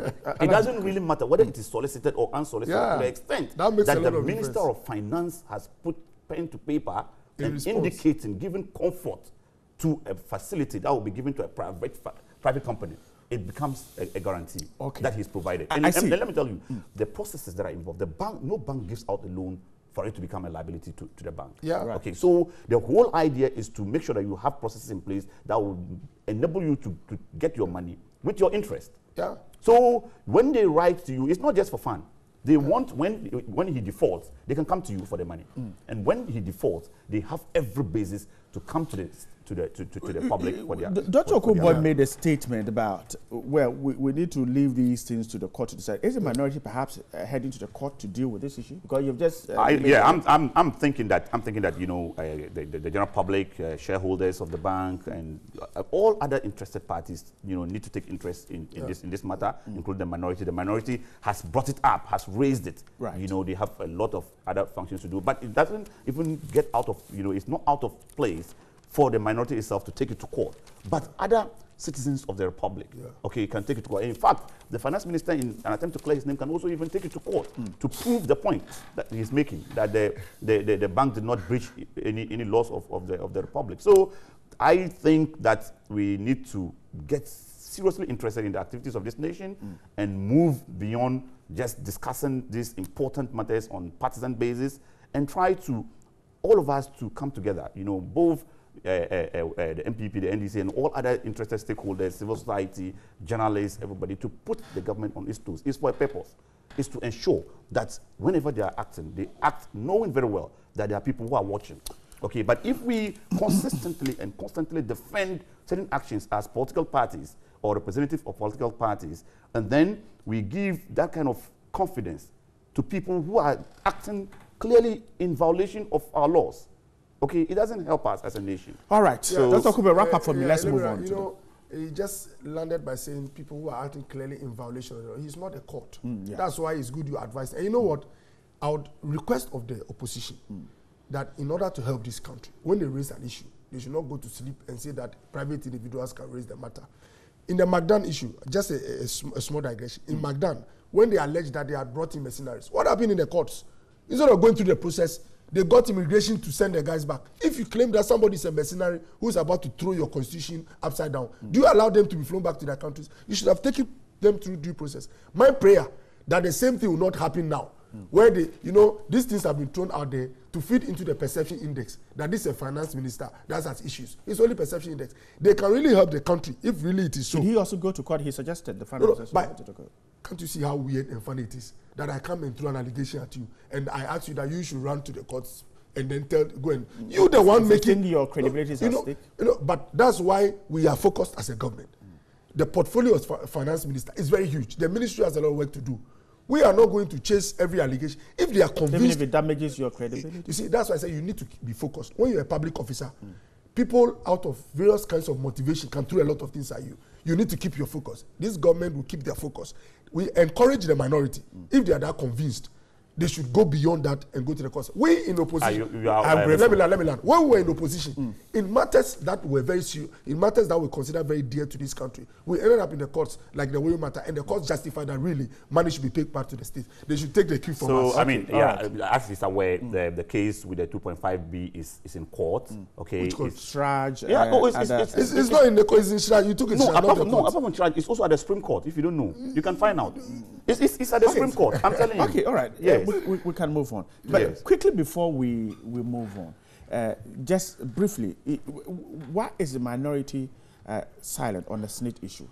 Yes, you know, as the minority leader explained, the SNIT issue involves, you know, a technical area. It's an IT project that was issued. And I've been telling people that this country, we need to take IT seriously. Okay, it's something that is intangible, you cannot touch. And for that matter, when they cost its activities, it's very difficult to justify to the general public. So for instance, the things that were intended to do, it's like just constructing road on a bare virgin land.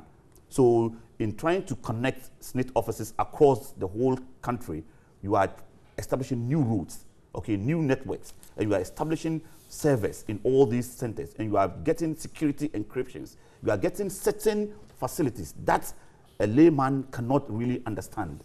And so even though the amount involved is quite huge and worrying, so the minority thinks that for it to be really proper, it is good for proper understanding, okay, of the things that went in.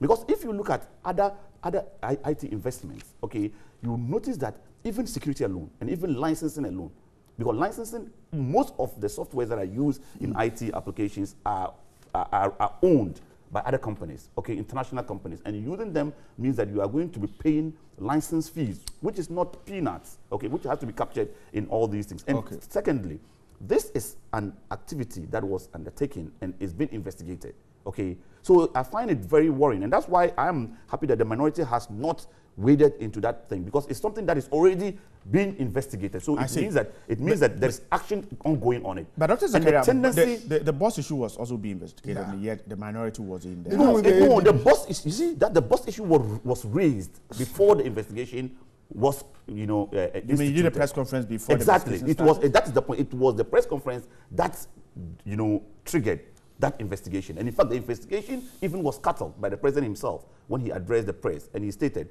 that the boss MD and the boss as a unit had done no wrong, okay? And he was even, as a lawyer, was not even citing any law to support. He was citing actions that were done previously, which were clearly, again, in violation of the law. And he says it's the normal practice. And so if he did so, if he went ahead to sell these contaminated, you know, products to companies that were not even licensed by NPA, it wasn't against the law. Whereas the NPA chief executive had come out clearly to state that these companies were not licensed by the NPA and they were acting in violation of the NPA Act, okay? And the president, addressing the general public, says that, no, this thing had been done before, and so because it had been done before, as a lawyer of a standing, it is all right for other people to also go ahead and do it. And you know, Dr. Okoko, by the explanation the minority is giving, they won't expect. The Daily Statesman says that, where they think that that's not...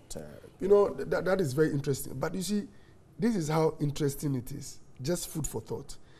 In this same transaction of the OBS, this software in SATSNIT, it is a fact that the board at that time actually questioned the MD for going ahead to make payments to this company without approval from the board. That's not this same minority. It's not fact. Okay, you said it's a fact. It's a fact. From your own investigation. Or from what? It's not true. Or something Professor Joshua Labi, there are transcripts on the board. They actually questioned the MD. Please. And actually told the MD that it is important he gets approval from them before making some of these payments. The MD, this is factual. You can cross-check. No, not true. Please. Okay, you go ahead. You have seen the document, if there is any. So that is to tell you how interesting it is. The minority that is raising questions were in a position where they did not question an MD who paid millions of dollars to a company to provide services for SNIT without approval from the board. The board actually raised anxiety and issues with that particular act. Now, secondly, what was the amount involved?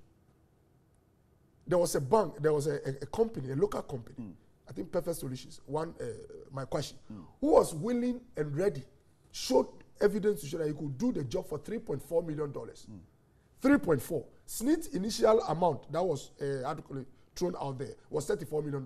It went to 66 and later landed at 72. I'm not surprised. There are a lot of other contracts, I don't want to go into the past, which kept on jumping. That alone tells you that something is going amiss. But my brother, here is a minority that wants to save this money, this country money, that loves Ghana so much that they held a press conference on a facility that had to do with 10 million Ghana cedis. Yet with SNIT, that is over 288 million Ghana cedis. They are telling us they need expert advice. And do they have to go outside Ghana to get expert advice? I don't want to tell them they're experts. We have a lot of experts in this country. My brother, this is the bottom line. So please let me learn. This is the bottom line.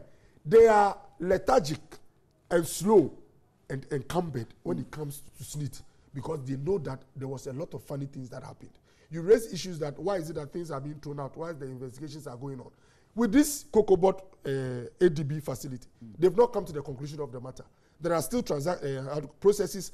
They talk about ratification, which means the transactions have not been sealed. Yet they have the audacity and the courage to hold a press conference. Now, this is my last question.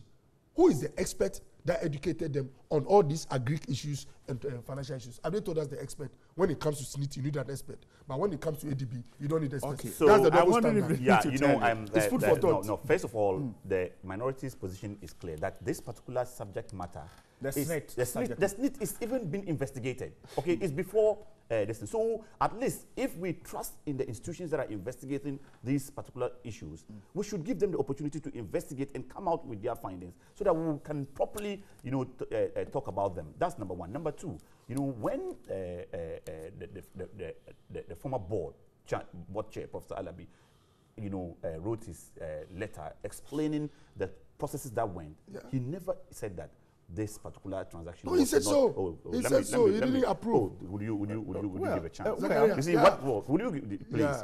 You know what happened was that, as he was explaining, 32 million was the first figure. Okay, so it was approved by the previous board.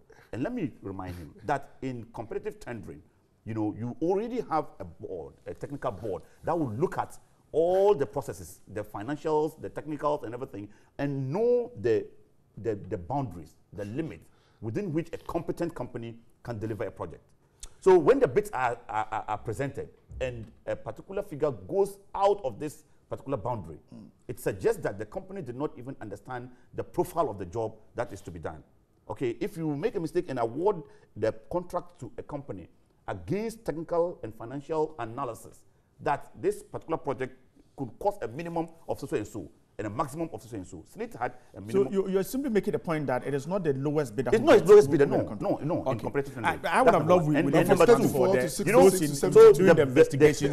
The basic thing on this subject matter is that, you know, the parliamentary committee of the minorities made up of experts in finance and agric. Okay, and they themselves analyze financial matters. When it comes to IT, they don't have experts in there. Okay, that's number one. Number two, the issue of the SNIT is being investigated, and we have to be careful. You know, the GJA president also, you know, alerted the journalists to be careful of the nature of reportage that they are undertaking, so that they do not destroy, you know, legitimate processes that are being put in place. If you observe a lot of these, you know, corruption reportage, they are documents that they intercept along the way of legitimate processes. So you notice that a particular document is being worked on, and it's supposed to be pushed to the Public Accounts Committee to be looked at. And then if there are findings of wrongdoings against those people involved, then they would be prosecuted. Then a journalist picks the document and then goes to market with it. And then it becomes an issue and destroys, and it becomes murky. And at the end of the day, you are not able to get a head and tail of these matters. And you see that our consistent effort to fight corruption is not yielding the needed Let's quickly tie in this one, some 3 minutes, and then we'll move on to the senior high school issue. Now, Senior, when you have an opposition that tells you that the whole makeup of NDC, they don't have anyone who is knowledgeable in IT. Nobody's saying that. Tells you of the capacity. No, nobody's saying that. Nobody's saying that. That's not what they are telling you. They are telling you that you need informed position on subject the matters. Gazette this morning is saying that the police told the paper that A+ yesterday responded to the invitation by the CID over alleged corruption statement he made against 2 deputy chiefs of staff. His written statement was taken. The Director General of the Police Public Affairs Directorate, Assistant Commissioner of Police, David Eklu, said that Mr. A+ has told them that the 2 of them have not engaged in any corrupt practices. A+ is suggesting that people did not understand him, or the media did not understand him when he said that people were corrupt. And so he didn't mean they had taken any bribe or something. And the police is suggesting that a follow-up would commence based on the statement he has given to the police. And then perhaps we'll get to the bottom of it. Now, meanwhile, in the case of the Member of Parliament for the Asin Central, Mr. Japan is expected to report at the police CID today at 10 a.m. To also perhaps give the evidence to the police. So on the part of A+, he said to have told the police that, well, he's not made those corruption and that the media didn't understand what he said. I think His Excellency the President, Nana Akufo-Addo, has made it clear that he wants to run a government that is not tolerant of corruption. And for that matter, when issues or allegations of corruption are made, they would actually invoke his interest. But he added something which was very, very significant, that those who make the allegations should also know that they have a responsibility to give some appreciable level of substance to the allegations they make. And you see, what I like so much about this is that when the process was triggered, A+ has come out to say that he actually has not got evidence of they having engaged in corrupt practices. Good. Now, what does this tell you? The last time I made a statement that such processes can do two things. They can expose those who are harming the country by letting us lose money and make sure we deal with them, or they can expose those who make comments that are irresponsible but thrown out there to denigrate people. So in this case, we've cured one thing, which is to expose someone who made comments that could, and I said it, people can make comments out of many, their motivations can be varied. Before you go, let me clear this. The Times story is suggesting that Mr. A+ gave the police a written statement. Yeah. So perhaps we're not told of what he said in his statement, but he's told the media that indeed we misunderstood him and he didn't mean those persons have engaged in any corrupt practice. I don't want to judge A+, but I read some of his comments. Right. And he was quite sort of emphatic that the two deputies were sort of engaged in funny deals or acts. I mean, he made that message was clear in his writing. Right. Now, it is because now he was asked to, and you know, it's not only A+.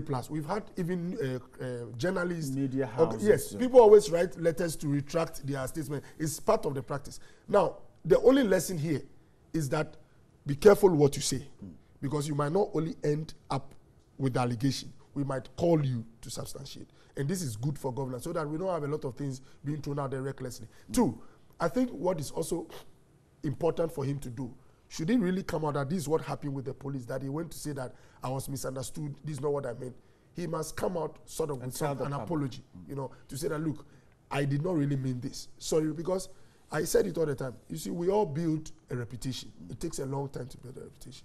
So someone's, just a second comment or writing on Facebook, just one paragraph, can ruin all the things you've built in years. So if he claims that he did not actually mean to say that they were corrupt, the perception at many quarters within this country was that this is what he wanted to say. And what I also love about this situation is that the president and the conduct of the government was that none of the two parties, the accuser or the accused, were guilty from the beginning. It was going to take the processes to conclude on who misfired. And just from the initial stages, I'm getting an impression on who misfired from the reports. And it's my hope that whoever misfired will be gentlemanly enough to apologize. I'm sorry for what I did. Dr. Zakaria. Yeah, first of all, I think there's a miscommunication here. You know, people are taking the comments of A+ in the way they like it. And A+ has put out even a video on Facebook, and he said clearly what he means. And he's not taking out anything that he said he has said. And he's here. And they say that controversial musician and lover of Nana Addo Dankwa Akufo-Addo, Kwame A+, has presented his evidence to the Criminal Investigations Department Division of the Ghana Police Service. Okay? Yeah. And A+ was invited by the CID after the president ordered for investigation so and so and so. And then in a live stream announcing the fact that he had presented his statement and evidence of corruption to the CID, Kwame A+ reiterated his stance that none of the people he accused took bribe, but they rather engaged in corrupt practices. Okay. Okay? He's insisting that these people are engaged in corrupt practices. This is on which platform? Oh, this is on Ghana Web. Ghana, okay. The Times story. Yes, oh, even the video is there. It's a Facebook. Yeah, okay. Look at his video. Okay. Live. But the Times story is saying that he made a written statement to the police, which is not indicated in the story. Yes, and his video is there. He himself put it there. He's saying that the guys are corrupt. And he's presented his evidence to the CID, okay, that these guys are corrupt guys. But they shouldn't represent corruption with bribe. Corruption goes beyond bribe. Corruption is bigger. So the guy is insisting, and he's warning MPP people that they should be careful. They rode on his reputation to get to power. Yes, that's what he's saying. You know, you can listen. I'm saying that's what he's saying. Right. And so he's not, he's not just giving it out. He's giving his evidence to the police, and some action is expected from the police on those matters. Okay. We are also expecting Honorable Canada Japan to also meet the CID and present his evidence. Note this interesting thing. When the bus issue, which involved millions of people, which involved the tendency to destroy our vehicles and pollute our environment, where even the Minister of Energy thought it wise to put together a committee to investigate, the President of the Republic came and canceled the whole thing. And then, goes to just look at what A+ says about some people and just refers that one to CID. What is happening to the bus issue? The 2.5 billion issue with the finance minister. What is happening with it? These are real issues that we're talking about. Please, we got to be serious. We don't need to be this palliative, trying to, kind of pacify people by making these particular issues referencing to what do you call the CID and other matters. We expected the president to have taken serious interest in the bus issue, in the 2.5 billion issue, which the minority took serious interest in, and even went to court and to a number of places to seek attention on this matter. And the president has not taken any action on these matters, and rather, talking about this. In fact, let me quickly chip in this. The bus issue. The bus issue. Are you stating it as a fact that the president cancelled investigations, or BNI came out to say that this is what we have done and we see nothing gone this was an issue that happened. The energy minister saw that there was a need for a committee to be put together. He put together the committee to investigate the matter. While the committee was yet to sit to discuss these issues, the president addressed the press, and the question was asked him about this particular transaction. And he said the transaction was fine, nothing was wrong with it. And when the president speaks, it's a fiat. It's a policy. Okay. So he clearly cancelled the entire investigative. Let me welcome Johnny once again. Let's take some comments, and then I'll get you to do a wrap-up comment. Johnny, good morning once again. Let's take some other comments. Doc, it's my time. Thank you very much. So the messages, these are comments that you have generated, gentlemen, and I'll read to you. Okay. It says the system causes people to be corrupt. Emmanuel from Adenta. And Alasan Owanaiwa says, good morning, TV3. Any student entering the public senior high school system is going to get their education free. God bless Leonardo for bringing free education. And he comes back again. But for Ghana to win against corruption, both leaders and people should be God-fearing people. Apart from this, everyone can be influenced in some way. Boabing from Oforikum. Johnny, I want to know whether the BEC candidates who have placement in schools but cannot access their results can go into schools. You can't enter any institution without results, because my junior siblings can access her placement but can't access her results. Topics from who wants to know. Good morning, Kawawa Tirag. Issa says is an MPP aspirant. Well, football guy says to our panel he wishes them aid, and he says that, well, incompetency, government must be kept on their toes, because the incompetency is glaring, trying hard to win a political point out of every positive headline is uncalled for. We are still waiting for the minority press conference on the street saga. MPP is gradually restoring hope for the hopeless. Good healthcare, education, job creation, etc. Ghana is working again. And corruption can't be taken out simply because of our human nature. And human nature is such that we keep wanting more, and that desire leads us to greed. And with greed, we'll continue to steal and cheat our way through, and corruption will continue unabated. He shows a sad face there. Good morning, Brighton. Enjoy your show. Tell the officer that the position is not, well, I don't get that one. But Johnny, we all know corruption can only be stopped when the military have taken over and executed those involved, like what happened to, well, I'm not too sure about that.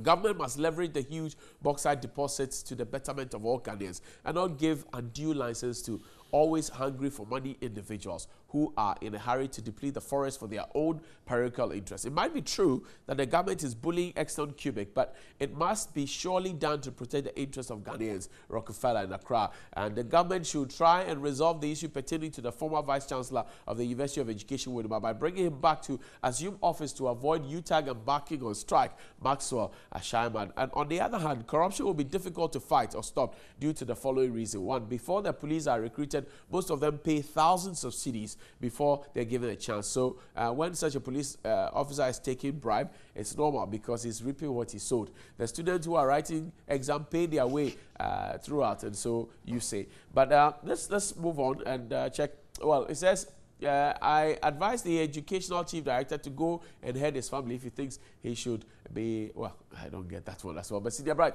we are both aware that when the MPP government said they were going to fight corruption, but trust me, we can't reduce corruption when we tend to defend the very best people who spend our money on flashy cars and houses. So let's stop wrangling about the fact being able to fight positive-minded people. Maybe 2 more. Okay, so good morning to the good people of the best TV station in Ghana. Look, Bright, if you tell me you don't want to go to Nana Agrada for money rituals, but you can comfortably create loot and share public the purse, master, that is not robbery. Robbing Peter to pay Paul. Interesting. And Chancellor in Kenya CBA says, Bright, when you are a finance minister and you receive a letter from an organized bank like ADB asking you to approve a loan facility for a client in the absence of a board, and you advise them to go ahead, but with due diligence, following all legal and proper banking procedures, what what's wrongboarding doing is committed here? Okay, is it the president that appoints the board, not the finance minister? So what's the point of the press conference? Is asking. We don't have any free SHS in Ghana. You say we have scholarship for brilliant students, and I'm suggesting that some ministers of this government must respect humanity with regards to the minister who, without respect to the health workers, who stormed the health ministry, and that's the chief director actually. You say you're not happy with his attitude. Well, this is the final one. It says, so can't the majority in parliament also organize a press conference and give clarity to the Senate issue? Doc Okoboy, this to you. What is the role of the majority in parliament? Is it a case that they are not interested in fighting for the ordinary Ghanaian worker? He wants to know. And the case of A+ is nothing but a stage play. Let's get serious as a people. Right. Dr. Okoboy, when is the press conference coming from the majority? Johnny, I'm grateful. You know, what I want to say is that my brother Zachariah said, A+ said he did not have evidence of bribes being taken. No, he didn't say. No. Not on this one. He told some media houses that. Yes. Yeah, he insists on the corruption, but it's the bribes he couldn't prove. Right. But you see, even with the corruption, he didn't say bribes. Once you mention corruption, you must indicate. Is it that the fellow abused their position? He said you see, you must. He said he has done that. I'm coming. So far, he's not been able to give us a specific on what exactly he interprets as corruption. And please, you know, it's about. So anyway, I can say that Zachariah is corrupt, and I'll say they say, okay, bring evidence. Oh, no evidence of bribe, but I insist he's corrupt. I mean, we have to get serious. He said he has submitted the evidence to the police. Good. If he's really submitted, we'll get to know. And then, you know, secondly, the government is very much aware that there will be numerous thousands of allegations from people when it comes to corruption and all that. Some are genuine, others could be out of prejudice. What is important is to make sure that you are able to subject it to due process. One comment I want to make, and then I land. When you listen to the opposition, when you listen to my brother Zachariah, they will mention the bust and then the 2.25. They have an obsession. And when you really listen, most of their statements, they are a cocktail of suspicions, beliefs, opinions.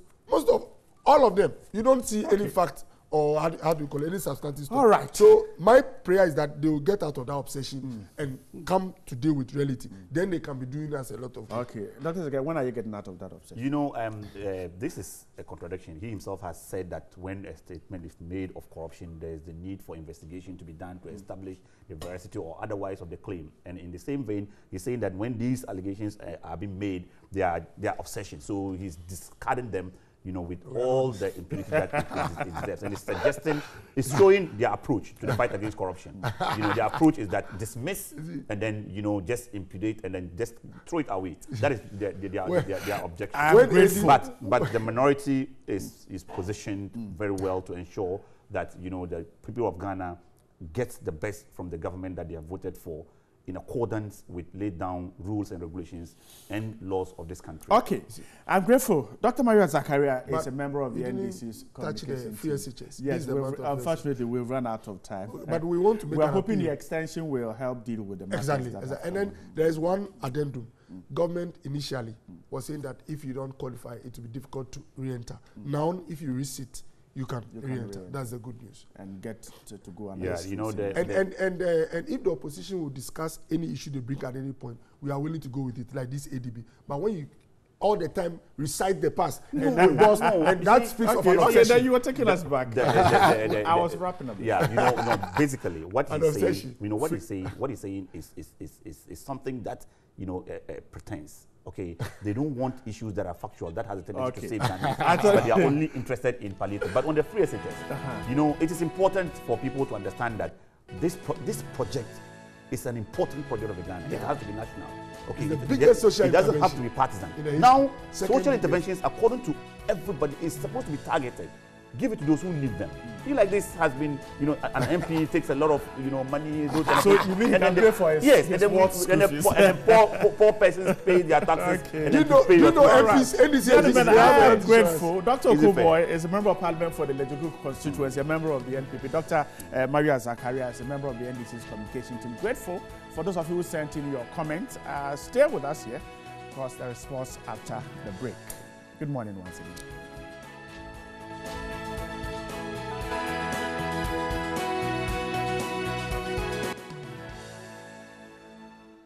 Welcome back. In recent happenings, there have been some natural disasters. Of course, flooding is one of them, and it bothers people, especially in the northern regions in past weeks. We have a little excerpt on that. Let's take a watch at this and look at what's going on in the northern regions pertaining to floods. Residents say it's an annual affair and many have died. 5 adults and 3 children were carried away in the July 25 floods.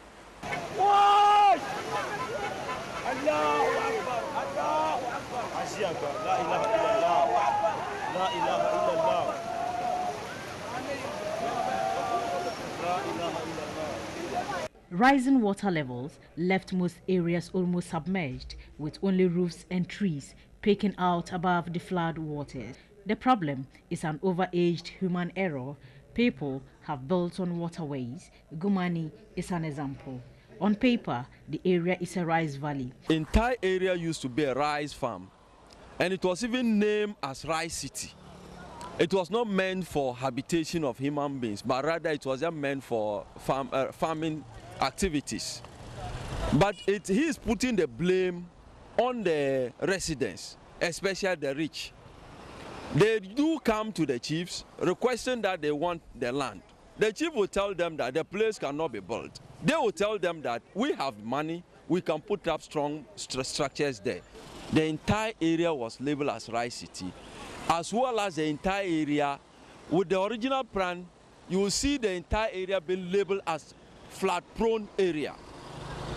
So myself and you will attest to the fact that once it is labeled as so, it means that it is not good for habitation of human beings. But it is now a fast-growing city with illegal structures, mostly on waterways. It happens, we always experience this kind of death and then other things. And then the flooding, mostly if it happens, the whole surrounding over there, they will become victims. They are all victims. And then I myself am a victim. Because when it happened, immediately this gutter gets full. Everything will just pump to that area there. So mostly, and then it's like now a tradition. Every year, if it happens, it's like one must die.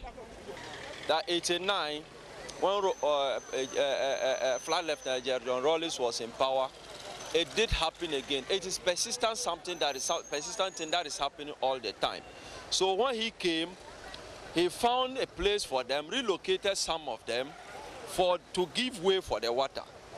But they came back to build there again.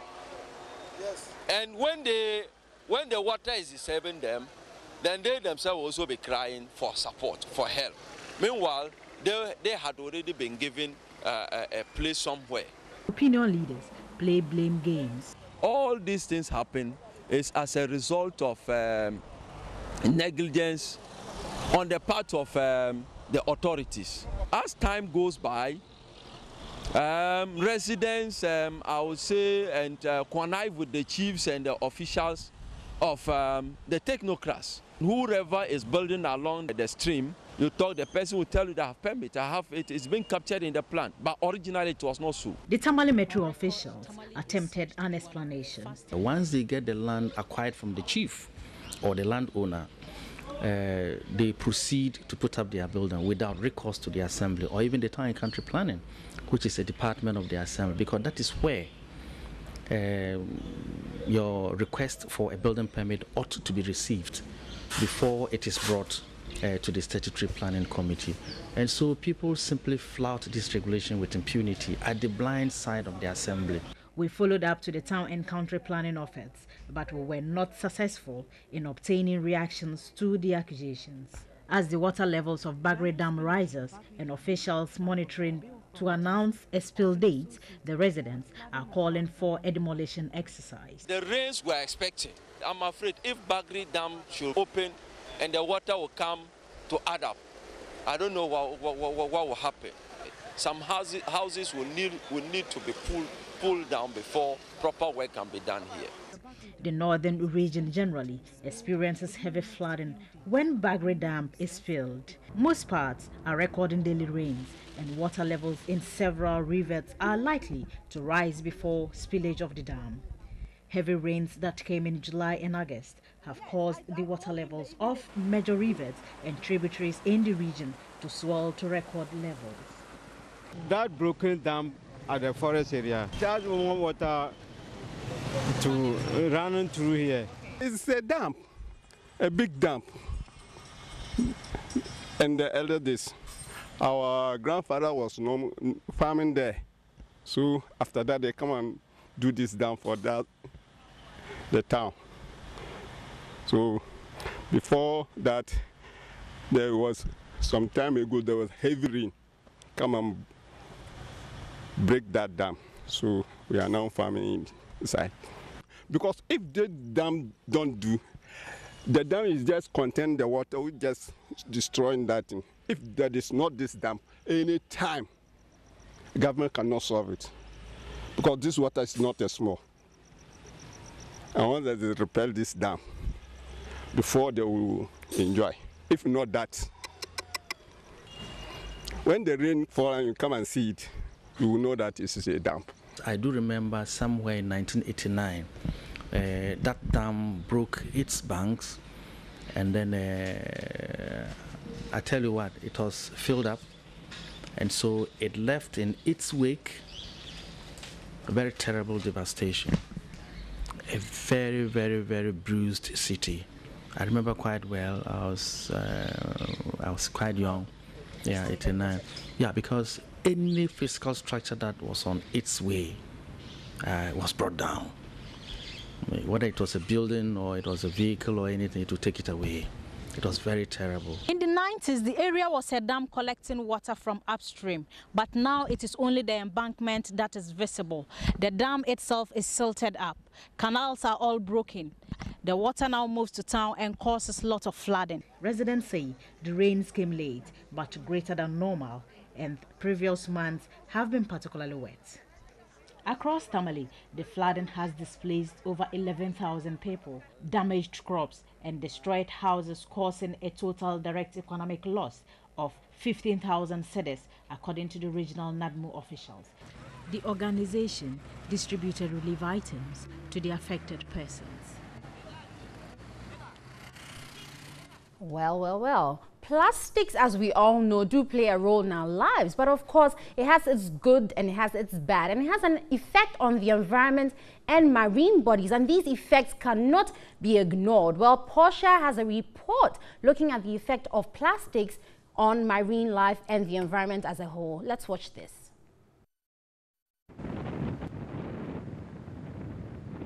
Tons of plastic waste end up on the shorelines of Ghana's beaches daily.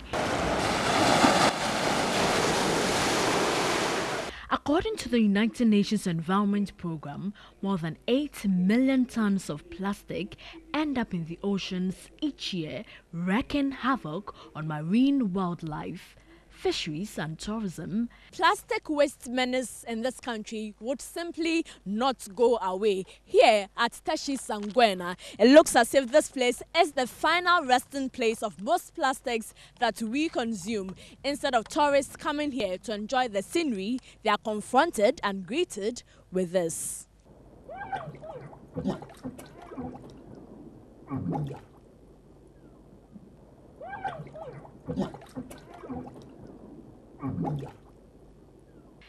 estimate by the UN suggests oceans will carry more plastic than fish by 2050, and an estimated 99% of seabirds would have ingested plastic. The fishermen here at Teshi Sangwena are worried.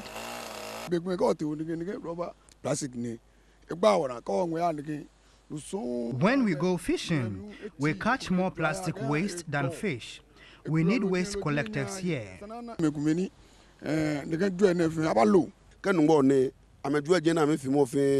When it rains, some residents dump their refuse into the ocean, but the refuse rolls back onto the shoreline.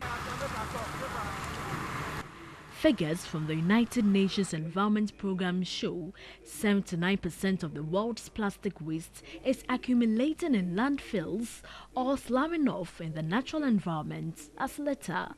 If present trends continue, there will be 12 billion metric tons of plastic in landfills by 2050.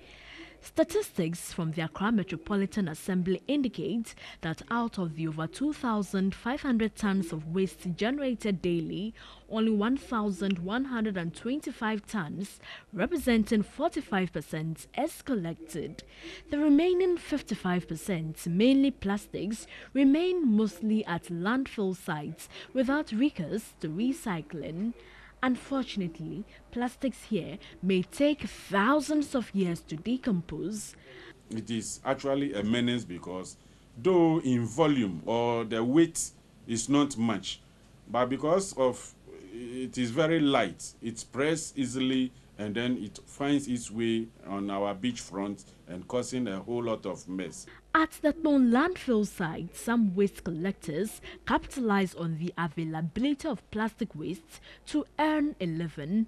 After sorting the plastic from the waste, we have those who came close to us and they buy it from us. How much money do you make? At least 30 cedis a day. Kenya joined countries such as Rwanda, China and France in banning plastic bags. Would a ban be the solution to the plastic waste menace in Ghana?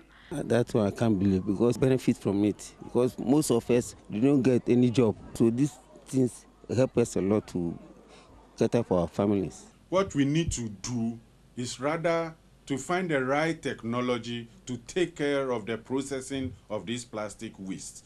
For waste collectors here, a ban would deprive them of their livelihood, but will these outweigh the dangers and risk posed to the environment? Poshugabo, TV3. Indeed, this plastic menace is really, I mean, look at those pictures. It looks very gory. It's Yeah. filthy. Yeah. If we can find a way of packaging them better and disposing them off in a better way, maybe we can do something about it. You know, that's the area, that's the Sodom and Gomorrah area. There's the ICGC, there's the Central Mosque, and there's all that filth in between. And you're wondering whether or not we believe in the fact that cleanliness is next to godliness. I know that the ICGC spends a lot of money trying to clear that and fumigate the place and make it, because each time it rains, all the silt and the toxic waste comes in there. In fact, from uptown and around comes the down into the area, church. So you can't eat outside, even in the compound of the church. If you have a cake, forget about it. The flies, and they're really, really, really suffering. The AMA agrees that's not a place where rubbish must be dumped, but we've just been talking about it. I remember that back then, the then Chief of Staff, who was first local government minister, Mr. Julius Debra, was actively involved in trying to a conversation. I mean, all the big wigs have gone there, including the president. But nothing has happened. We just have to be bold to follow the Kenyan example and deal with it. Ban plastics. Yes. Look, if Rwanda has done it. Yes. Kenya has done it. If you remember, the last time we had the Works and Housing Minister suggesting that we needed some money to deal with flood drains and residual stuff like that. amount of money. money. We can put in all kinds of measures. Get the monies, get the monies in, deal with it. But if we don't ban plastics, I think we'll have a long way. Look, the people in the business of plastic, when you talk about a ban, then they want to back out you. But I guess that I don't think the intention is to throw them out of job. I think that when they are no more producing plastics, find there are other alternatives. things that they can produce. Yeah. I keep asking now, if we're not using plastics, look at what is happening on our market. Every vendor, food vendor, has plastic. Now, can't we produce paper bags for them to use? We can. We can. Surely So can. it's not throwing them out of job. I have made it a policy not to go and buy food or something and demand for plastic. There are people who go and buy 1 cedi worth of something and then they take plastics. And I'm wondering, plastic takes as about 400 years. 5 plastic bags. Yes, for what? What So are you using the it for? first wache is tied in the plastic. Then another one, then a blue one, then then a white one. You're wondering, that's going to go into the and then as soon as drain. you take them off, where does the plastic go? That's the next question. In the drains. Yes, because the plastic that has wache in it or stew in it, who wants to recycle that? So it's a bold decision that we need, and until we get to that point, all other measures, including high-level meetings, visits, or whatever, I doubt if we will get what we want. Let's say good morning to Professor Frimpong Boateng. He's Minister for Science and Innovation, right? Yes. Yeah. So let's see how innovative we can get with this. And look, in other jurisdictions, we have seen people build with even empty bottles, and it's their home. We can always do it if we want to do it. We can. It depends on us. Anyway, let's check out some of your messages. But first, Tilapia has a way with issues that are happening. It says the dilemma of SHS hopefuls and SHS placement wahala. This looks like an internet cafe. And okay, so this is candidate. Well, the father is there. Yeah, that's a parent. Yeah, and he's standing behind the father and says, well, time up or time out. Yeah. And another parent there says, well, error. And then, well, this 404. But this one seems to be saying something. It says, well, the school you are looking for is out of coverage area. The computer is addressing them. And this lady says, well, placed at Mampong School for the Deaf. How? Obviously, that means she can hear. She's not deaf. I mean, so. very active person. And this one is sleeping. Says, well, hey, the new website self-crash. Make her think. Okay, so this is it. Tilapia. This is real. People are getting frustrated. Yeah. It is. Parents have to stop work just to make sure their children are sorted out. And to think that, back in the day, our system, I don't know how yours was, Senior Brad, but our system, well, our system was that after the exam, it was filled on cards. So after the exam, they put it together, all the headmasters will come, you go and select. They will pick, they will select the schools. I think that's what the computer placement system sought to do. They wanted to weed out because then it became what we call the cocoa season for headmasters and headmistresses, where a well-to-do parent then were paying for their award cards to be picked. And so we brought in this system, and up to now we are unable to fix the challenges. We don't have it, and it's yesterday, the National Union of Ghana Students, they made a particular suggestion. I think it's in good taste. They are suggesting, look, why don't you restrict the issues of computerized placement to a certain part of the country where internet connectivity is quite good. So they talk about urban centers. Is internet connectivity good anywhere?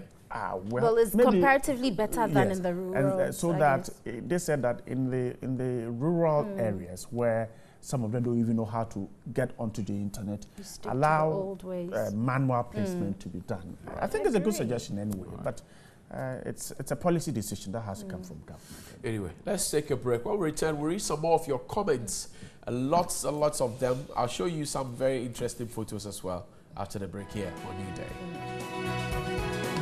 We don't slow. We're saucy, but I'm asking. I mean, a very beautiful song there, Shami Kwame and his kids. So if you were a cocoa farmer who put his kids out there in the farm to help with their work, would that be child abuse? No. You decide. Yeah, you'd have to. I mean, obviously, it depends the extent or maybe the workload you give them, maybe the definition. But otherwise, they're helping to bring some income home so you can take care of them.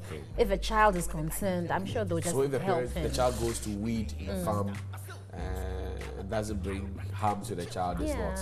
So if the child goes to rap, you're imbibing some, That one, I think, is personal preference. Oh, God. Yeah. But I think that Ochami Kwame's son raps better than his dad. I don't know. Ochami Kwame, good morning to you and to Anika as well. Yeah. Sir, raps better than you. It's on record. I place it on record here.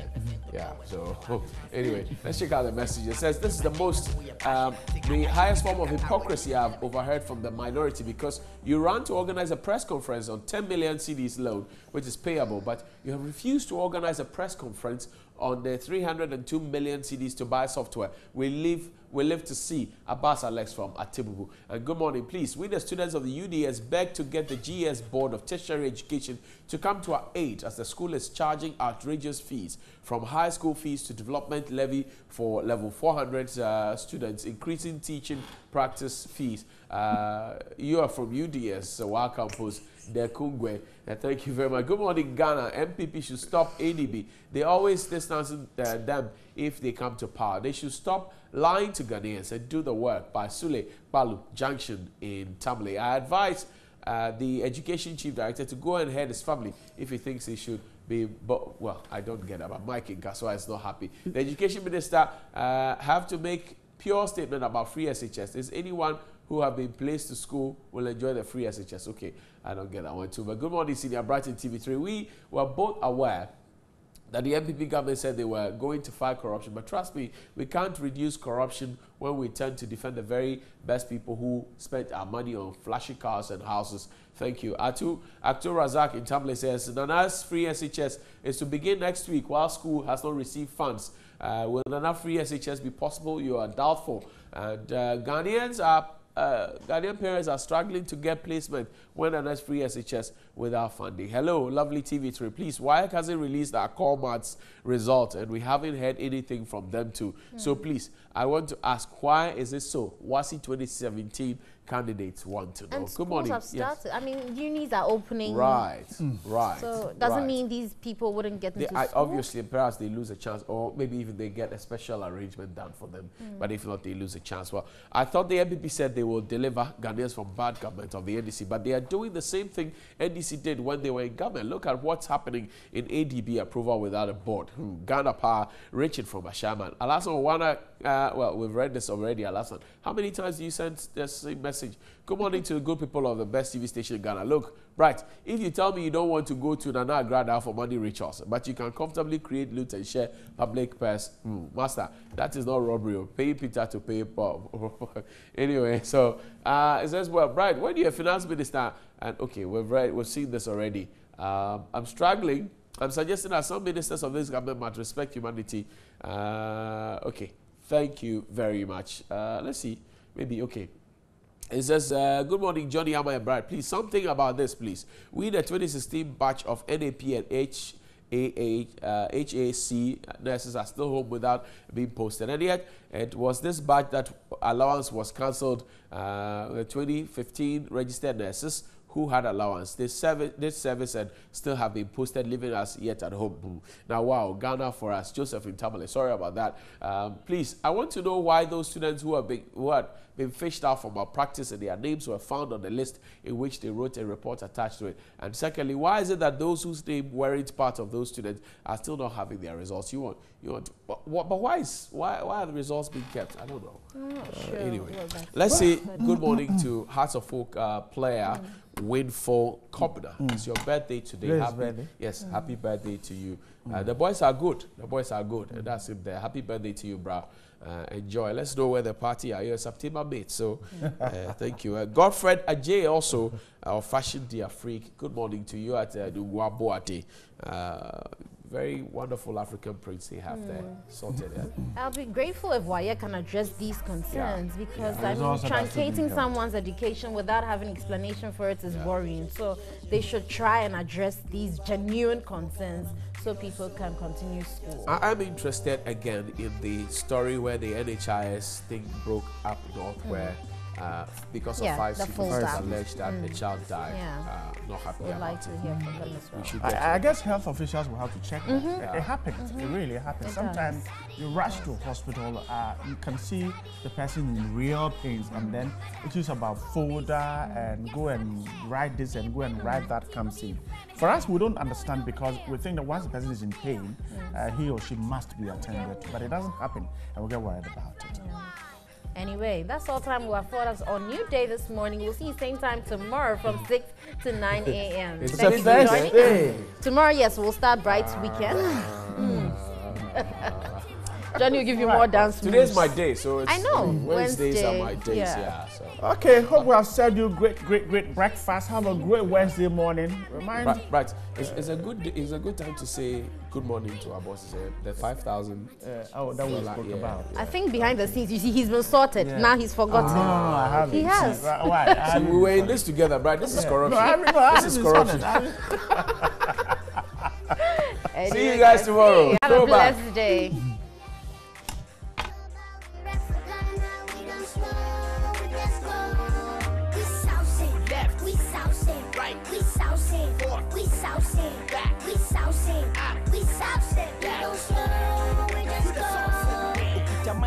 Grab the pen, wine the baby litty pain, wine and I'm said the second, wine the castle with the kind, wine the check on yes, kind, so would room on nemo high, hold the keys to you and the dime, them pretty all with time. So old school should be the headmaster, but still, new school got my back, chiropractor. So chill, I'm in the building like bricks and mortar. We did it bump like I'm drumming in your oblongata. Make one them semo gabi, now me sham with semo daddy, TV, come with semo daddy, check with do, Abu Dhabi, sham show, Nabe Dhabi, maybe po, Nabe Dhabi. As soon as some so much need them, Wabe copy. 40% at home, Brazil, 30% cratching. 10% to door when all the mommy fancy natchy. 70% rap if you're ready and know your passion.